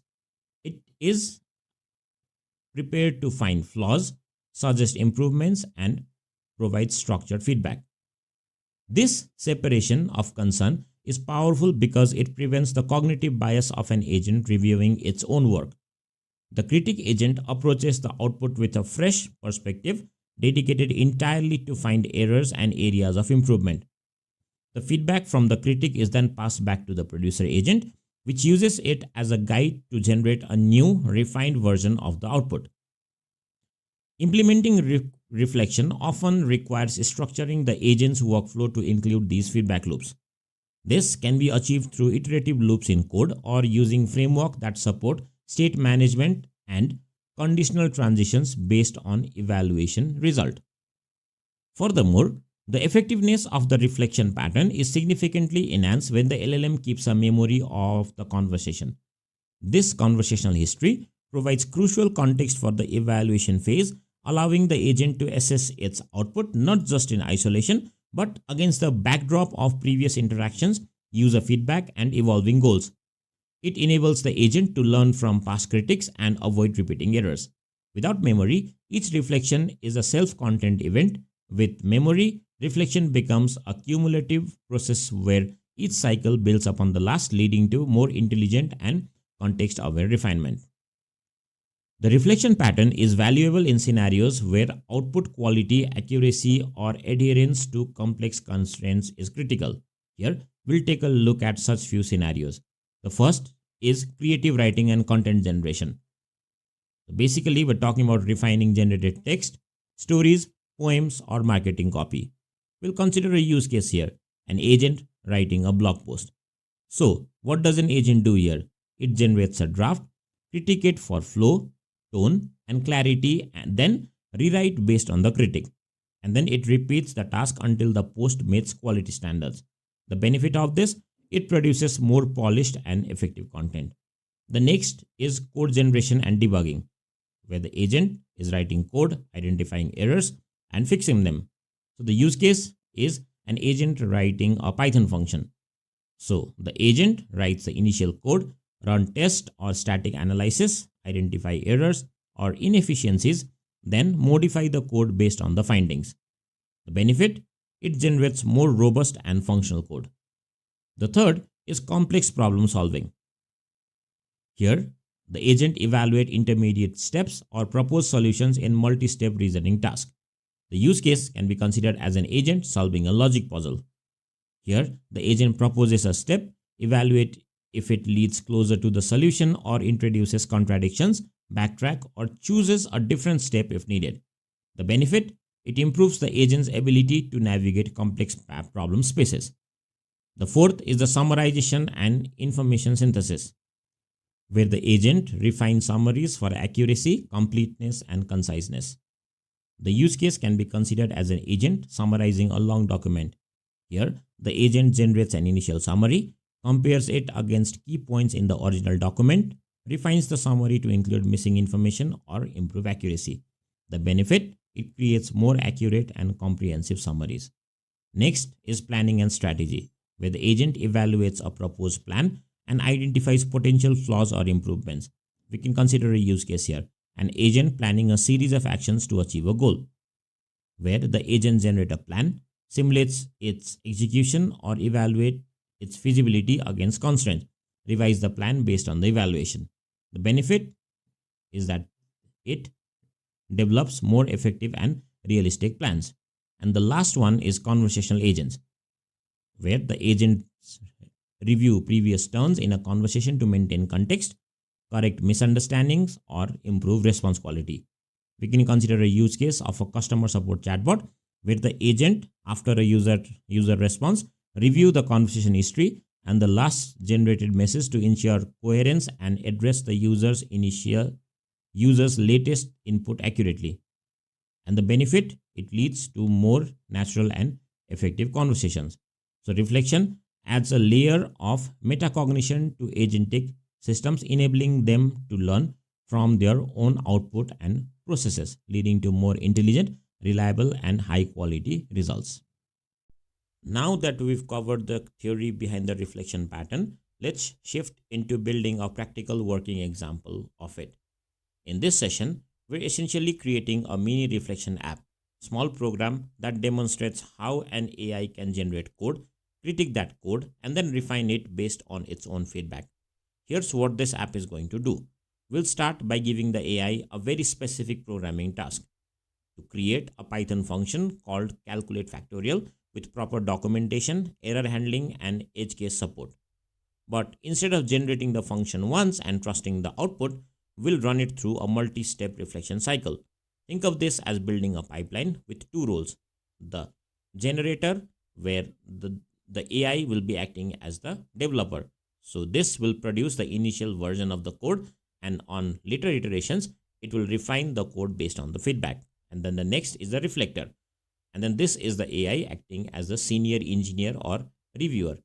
So its job will be to analyze the generated code, point out mistakes, missing pieces, or style issues, and provide structure critiques.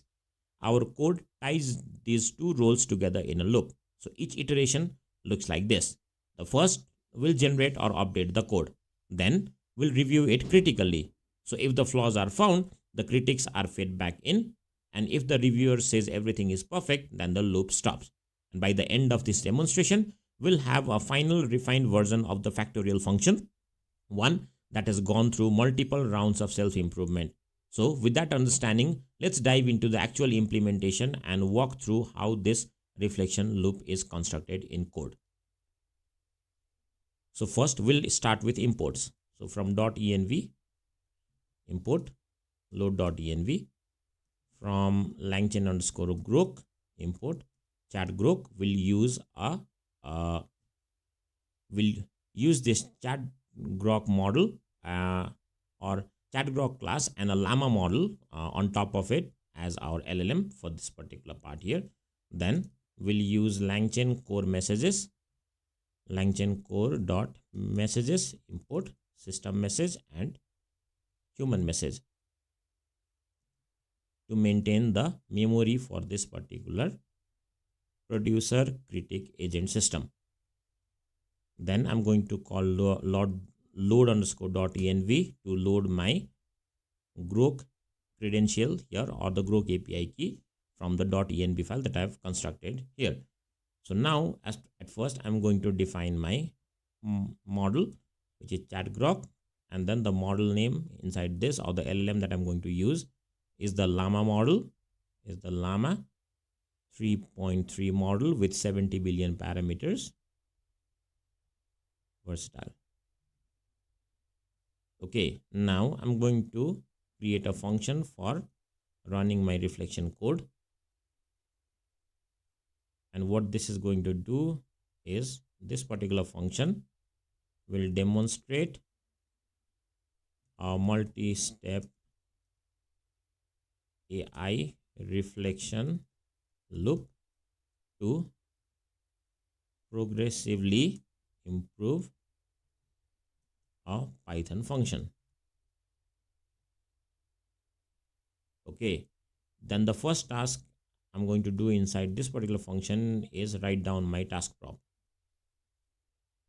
So since this is too long, I'm going to copy this from somewhere, but I'll allow you to pause the video, or you can pause the video and then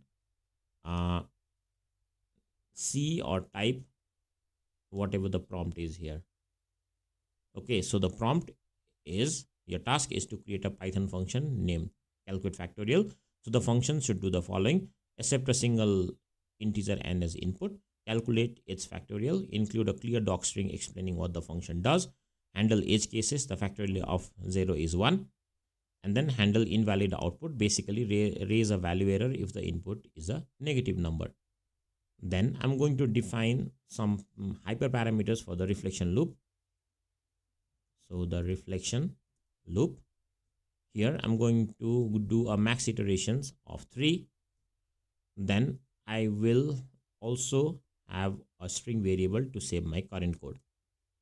Also, we will build a conversation history to provide the context in each step. So for that, let me create a variable called message history, which will contain a human message first, and the content of it is going to be the task prompt that I have above here. Okay, now I'm going to loop through my max iterations range. Let me print so reflection loop iterations. I will type the iteration value inside this particular placeholder here. So for that, I will convert my string into f string and then basically use I plus 1 here. Okay, so for the very first stage, if I equals to 0, when we are at the very first stage, so we will be generating our initial code,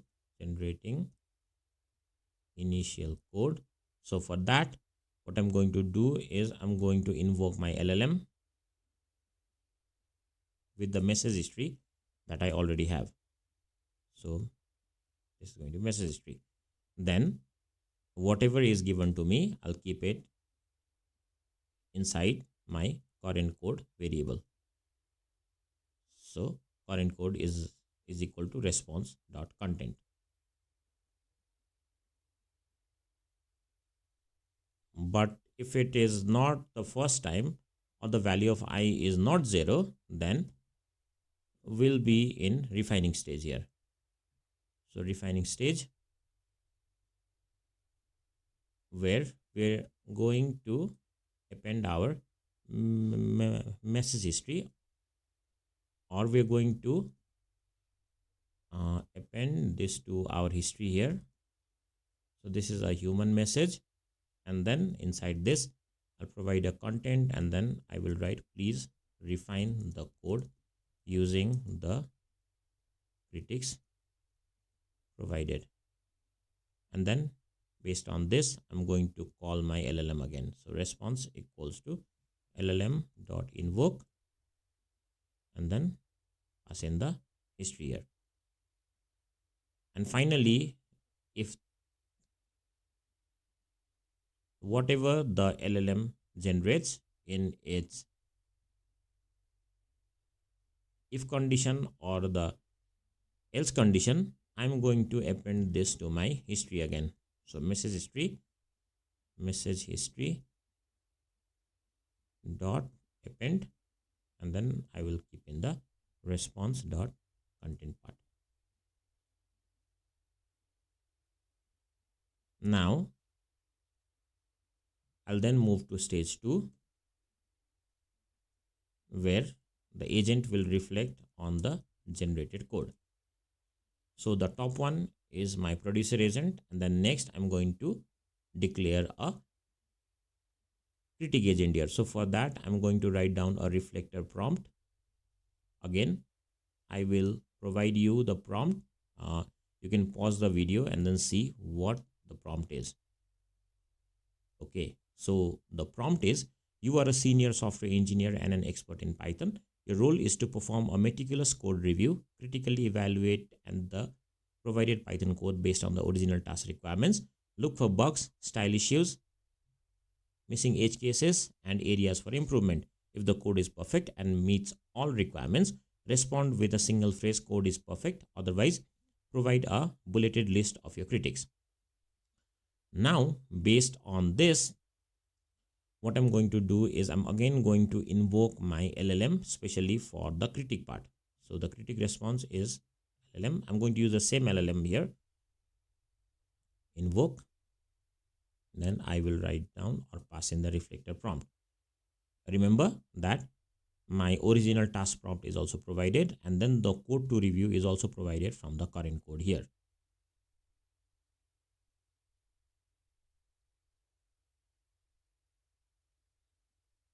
Okay, so after this, what I'm going to do is I'm going to check, or I'm going to extract the critic response using, so critic equals to critic response dot content. Now I'll define my stopping condition. Stopping condition. So if the stopping condition, if code is perfect in critic, so if the string part in the critic or the content contains this particular phrase here, code is perfect, then I'm going to stop or break the loop. So no further critics required or found. The code is done.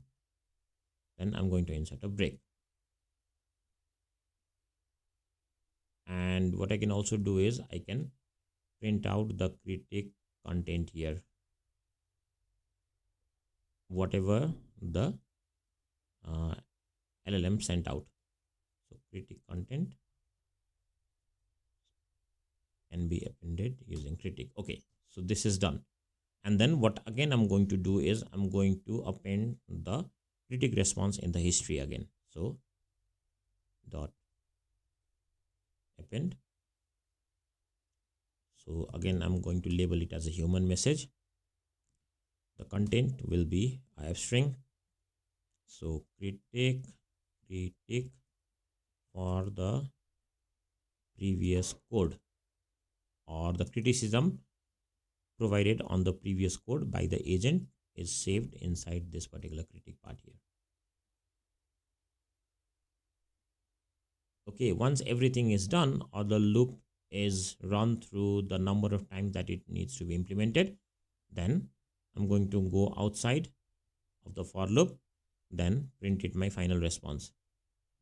So final response, and then I will print my current code in my final response. So now I'll run the reflection loop code or the reflection code function.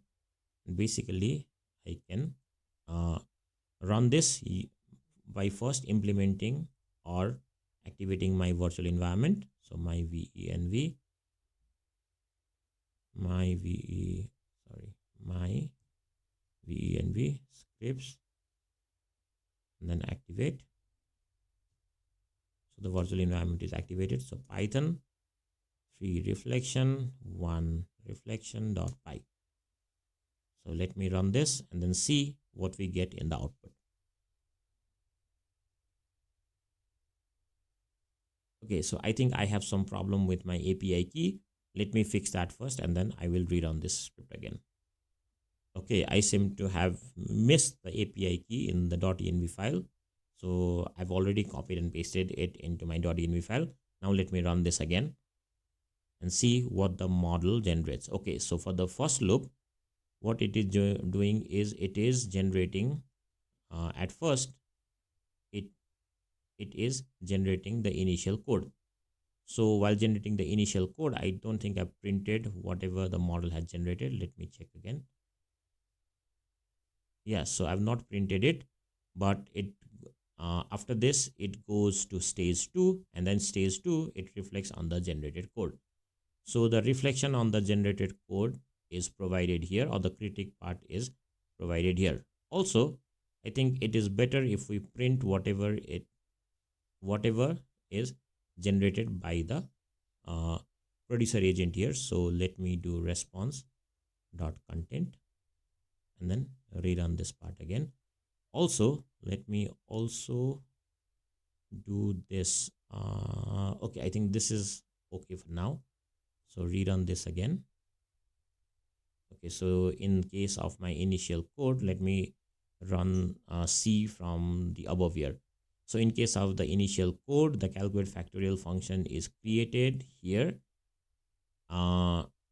Basically, the explanation is also generated. Now in stage 2, the critic is provided. So the provided code does not check if the input as n is an integer. Basically, we see, okay, it does take in an integer, but while calling the function, I don't think it has done anything. Okay, anyways, it only checks if n is negative, so it has handled it again, and then it has regenerated the code again. Again, we passed it to our reflection stage.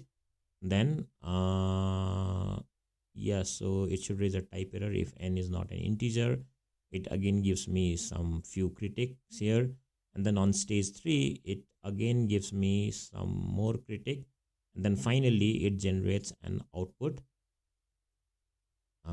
in this particular case for this particular function, and then gives me the explanation as 2.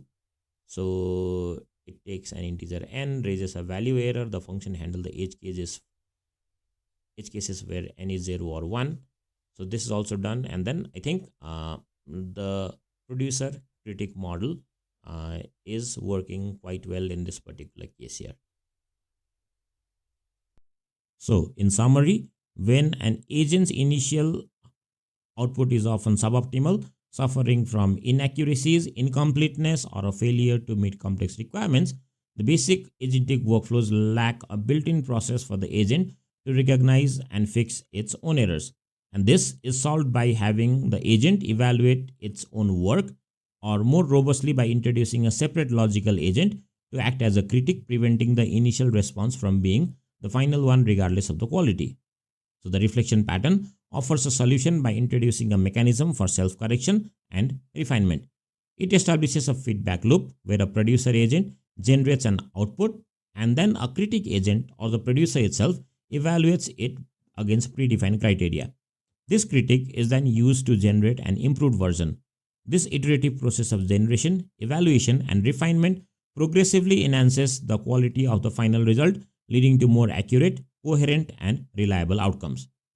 So we use the reflection pattern when the quality, accuracy, and detail of the final output are more important than speed and cost. It is particularly effective for tasks like generating polished long-form content, writing and debugging code, and creating detailed plans, where we employ a separate critic agent when tasks require high objectivity or specialized evaluation that a generalist producer agent might miss. So this is all for the reflection pattern. So far, we've talked about agentic patterns that primarily involve orchestrating interactions between language model and managing the flow of information within the agent's internal workflow, like chaining, routing, parallelization, and reflection. However, for agents to be truly useful and interact with the real world or external systems, they need the ability to use tools. The tool use pattern, often implemented through a mechanism called function calling, enables an agent to interact with external APIs, databases, services, or even execute code. It allows the LLM at the core of the agent to decide when and how to use a specific external function based on the user's request or the current state of the task. The process primarily involves, first, tool definition. External functions or capabilities are defined and explained to the LLM. This includes the function's purpose, its name, and the parameters it accepts, along with their types and descriptions. The next is the LLM choice. The LLM receives the user's request and the available tool definitions. Based on its understanding of the request and the tools, the LLM chooses if calling one or more tools is needed to fulfill the request. The third is the function call generation. If the LLM chooses to use a tool, it generates a structured output, often a JSON object that specifies the name of the tool to call and the argument or parameters to pass to it, extracted from the user's request. The fourth is the tool execution. The agentic framework or orchestration layer intercepts this structured output. It identifies the requested tool and executes the actual external function with the provided arguments. The fifth is the observation or result, where the output or result from the tool execution is returned to the or to the agent. And finally, we have LLM processing, which is optional but is mostly common, where the LLM receives the tool's output as context and uses it to formulate a final response to the user or choose on the next step in the workflow, which might involve calling another tool, reflecting or providing a final answer. This pattern is fundamental because it breaks the limitation of the LLM's training data and allows it to access up-to-date information, do calculations it can't do internally, interact with the user-specific data, or trigger real-world action. Function calling is the technical mechanism that bridges the gap between the LLM's reasoning capabilities and the vast array of external functionalities available. While function calling aptly talks about invoking specific predefined code functions, it's useful to consider the more expansive concept of tool calling. This broader term acknowledges that an agent's capabilities can extend far beyond a simple function execution. A tool can be traditional function, but it can also be a complex API endpoint, a request to a database, or even an instruction directed at another specialized agent. This allows us to envision more sophisticated systems where, for instance, a primary agent might delegate a complex task analysis to a dedicated analyst agent or query an external knowledge base through its API. Thinking in terms of tool calling better captures the full potential of agents to act as orchestrators across a diverse ecosystem of digital resource and other intelligent entities. And frameworks like LangChain, LangGraph, they provide robust support for defining tools and integrating them into agent workflows. On the canvas of these frameworks, you define the tools and then configure your agents to be aware and capable of using these tools. Now we'll see some practical application and use cases. So the tool use pattern is applicable in virtually any scenario where an agent needs to go beyond generating text to perform an action or retrieve specific dynamic information. We'll see some tool use cases here. The first is information retrieval from external sources, where accessing real-time data or information that is not present in the LLM's training data is our main focus. A use case that can be considered here is a weather agent. So the tool that can be used in this agent is a weather API that takes a location and maybe returns the current weather conditions. So the flow in this particular case can be whenever the user asks what's the weather in a certain city, LLM identifies the need for the weather tool, maybe calls the tool with that particular city name, and then the tools return data and LLM formats the data into a user-friendly response. The next use case can be interacting with databases and APIs, where we do queries, updates, or other operations on structured data. A typical use case can be considered as an e-commerce agent, where maybe the tools can be API calls to check the product inventory, get order status, or process payments. And the agent flow could be something like this, where user asks maybe is some product in stock or not, and then the LLM calls the inventory API, tools basically return the stock count, and then LLM tells the user about the stock status. The third application can be doing calculations and data analysis, where an agent could use external calculators, data analysis libraries, or statistical tools. A typical use case can be considered as a financial agent, where the tool inside it could be a calculator function, a stock market data API, or maybe a spreadsheet tool. And the flow could be something like this. Whenever the user asks like what's the current price of a certain stock, and then calculate maybe the profit, if I bought maybe 100 shares at maybe $150, the LLM would call that stock API, get the current price, and then calculate, and then basically call the calculator tool to get the result and then format the response. Next application could be in sending communications, where it could be used to send emails or make API calls to external communication services. A typical use case could be considered as a personal assistant agent, where email sending API tool could be used. The agent flow would be something like this. Whenever the user says like send an email to someone about the meeting tomorrow, LLM basically would call that email tool with the recipient, subject, and the body extracted from the request. The fifth one is executing code. Basically meaning an agent could run code snippets in a safe environment to maybe do a certain task. A typical use case could be considered as a coding assistant agent, where a tool could be used which would be a code interpreter, and the flow would be something like this. Maybe user provides a certain code snippet and then ask what does this code do. So what the tool would do is basically LLM would use that interpreter tool to run the code and then analyze its output. And the final one could be like controlling other systems, basically interacting with smart home services and then other connected platforms. And a typical use case could be a smart home agent, and then a simple tool there could be an API to control the smart lights.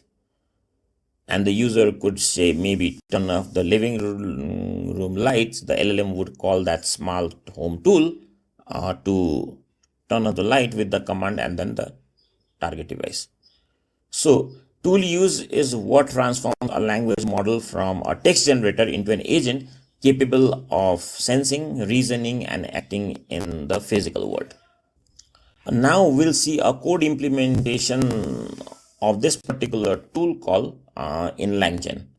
So the implementation of tool use within the LangChain framework is typically a two-stage process.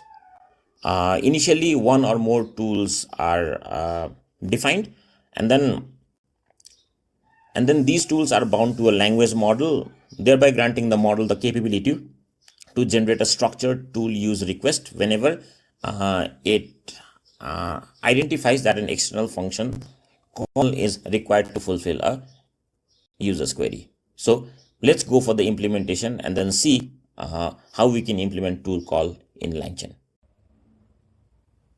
Now we'll see the implementation and then explain some new concepts in this implementation after we've done this.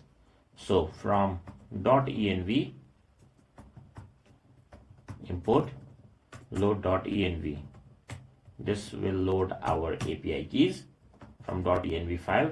Then from LangChain_grok import chatgrok. From LangChain.tools import tool. From LangChain.agents import create agent. First of all, I'm going to define my LLM, and my LLM will come from chatgrok. I'm again going to use the same model that I've been using since past many videos in this series, which is the llama model.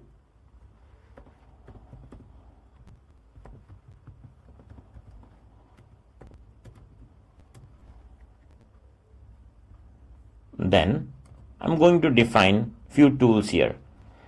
The way to define a tool is mark it using @tool, then create a function for it. So the first function is multiply, integer, be integer, and then it will again return an integer. We'll write a docstring for this. So what this basically does is multiply two numbers. I can directly return A into B. Then I'll add one more tool here, which will be def add A integer, B integer, and it will again return an integer.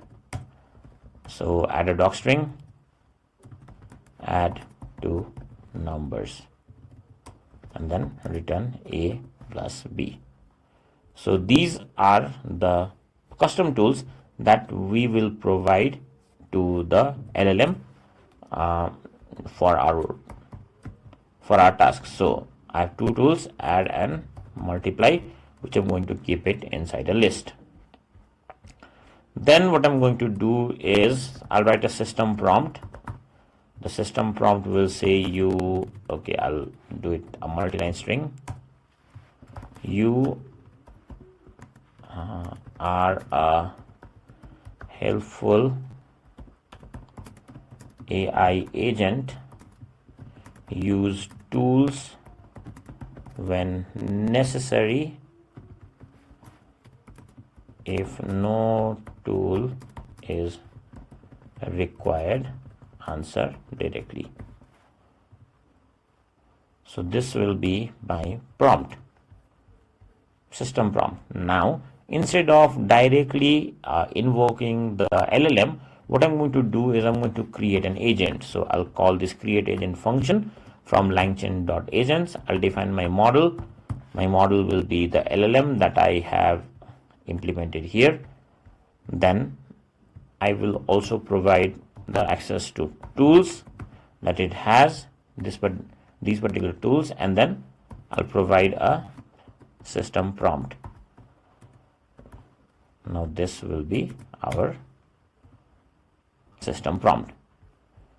Now finally what I can do is I can run this agent here. So for a continued conversation, I'm going to do LangChain basic agent, also print type exit to quit, and then add a line break here. Now let me run an infinite loop. While true, I'll ask user query here.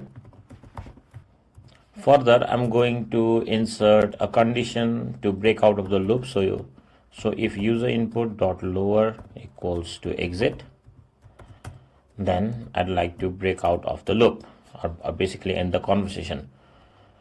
Now, if there is a genuine user query, then I would like to invoke the agent. Response equals to agent dot invoke, and while invoking the agent, I'm going to create messages. Now this will be a list of first of all, I'm going to add a human message. So role user, and content will be user underscore input. Now finally, if I want to print out what exactly the AI response is, I can simply do AI response and then append it with response. Inside response, I'm going to go for messages. Inside that, I'm going to go to the last message that I have and then print out its content. Else, what we can also do is we can also check out the entire response that we get from the agent. So AI agent debug mode, and here what I'm going to do is I'm going to print out my response and finally insert two blank lines here. So my code implementation is now complete. I can directly run this code, and while I'm running this code, I'm going to explain what did I exactly do here. So Python 12 agents, one tool calling agent.py. The project is already running, but at first I'd like to help you understand tools here, because tools are what a language model or tools are basically those components that convert a language model into an agent. So by default, a language model can only generate your text content, right? So it cannot reliably do calculations, call functions, or interact with external systems. And that is where tool comes in. So a tool is a simple Python function that we expose to the language model, so the model can choose when to use it, which tool to use it, and what arguments to pass. So in our code, we have implemented tool using this particular @tool decorator, and first we've created a multiply function. It basically takes in two integer and then returns their product. Then we've also created an add function that adds two numbers. The important part here is not the math, but it is the metadata. By using this tool decorator, LangChain automatically extracts the function name, reads the doc string that is provided here, and then infers input parameters and the output time. So output type. So that information is what the agent later uses to reason, like should I answer directly or should I call one of these tools in order to answer the query. After you've implemented the tools, so we've grouped them into a list here, basically a tools list, and that list is what we pass to the agent, specifying it that those are the capabilities you're allowed to use. Now we see the system prompt here. This is extremely important. The prompt sets the behavior rule for the agent. Here we're telling it very clearly, use tools whenever you're needed. If no tools is required, answer directly. So this instruction guides the model's choice making process. Without this, the model might ignore tools or maybe not call them at all. Now comes the most important part, that is create agent.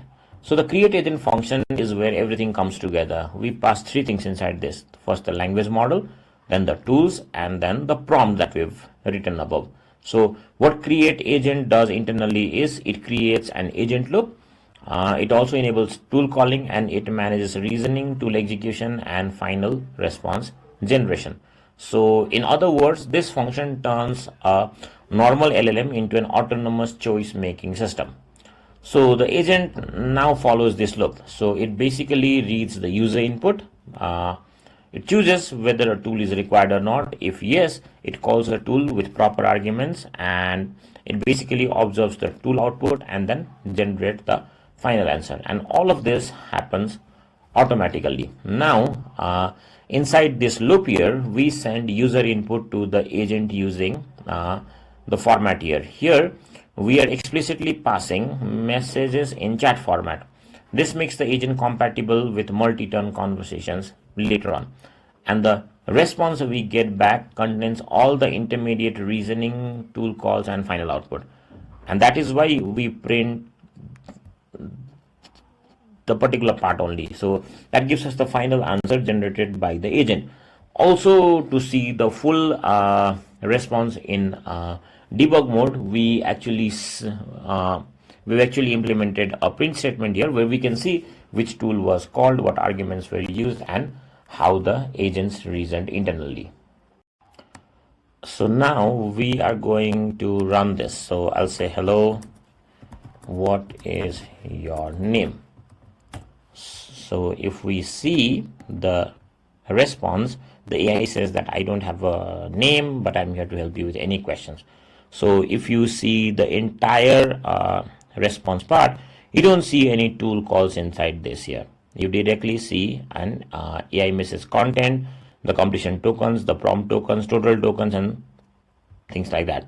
Now if I add, what happens when you add 4 balls into a collection that already contains 5 balls? Now this is basically an addition problem. We'll see if the language model understands the addition scenario and then calls the tools or not. So if we run this now, you can see that when you add 4 balls into a collection that already contains 5 balls, the total number of balls in the collection becomes 9. Well, the large language model can do this too, but I would like to check whether this is done by the LLM itself or by the tool calls that or by the tools that we have implemented here. So if you see here, you see that there is a tool call, we have a function, the arguments 4 and 5 balls are basically passed to A and B in this particular add function, and then the name of the tool that is called is add. So this particular computation or this particular answer is being generated from this tool here and not by the large language model itself. The large language model is taking the help of this tool here.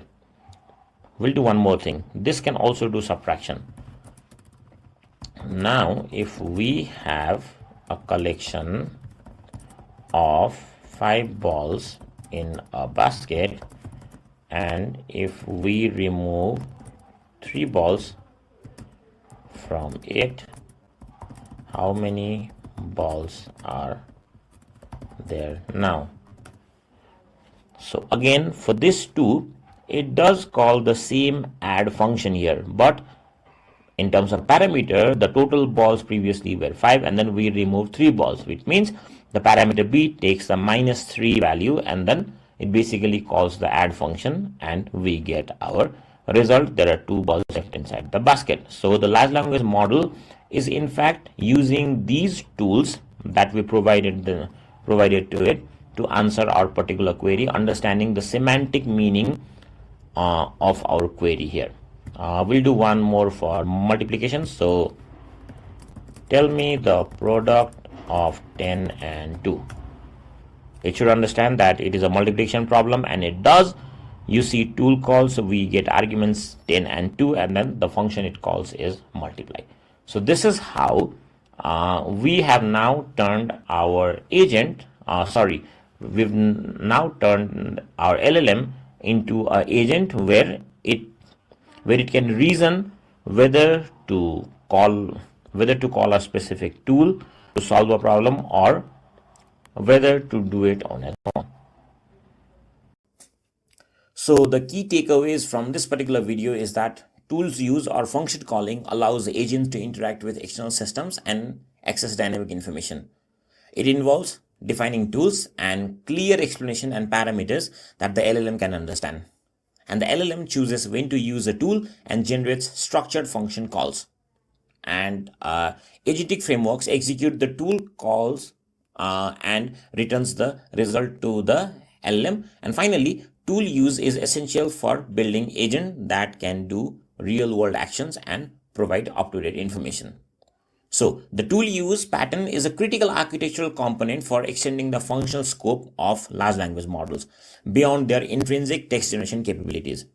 And by equipping a model with the ability to interface with external software and data sources, this paradigm allows an agent to perform actions, execute computations, and retrieve information from other systems. This process involves the model generating a structured request to call an external tool whenever it identifies that doing so is important to fulfill a user query. And frameworks like LangChain offer structured abstraction and components that facilitate the integration of these external tools. And these frameworks manage the process of exposing tool specification to the model and parsing its subsequent tool use request. And this finally simplifies the development of sophisticated agentic systems that can interact with and take actions within external digital environments. So I hope the concept of tool use is clear to you. If you have any questions, feel free to comment down below and I'll try to help you out. And now I'll see you in the next video with some new topic in this Agentic Masterclass.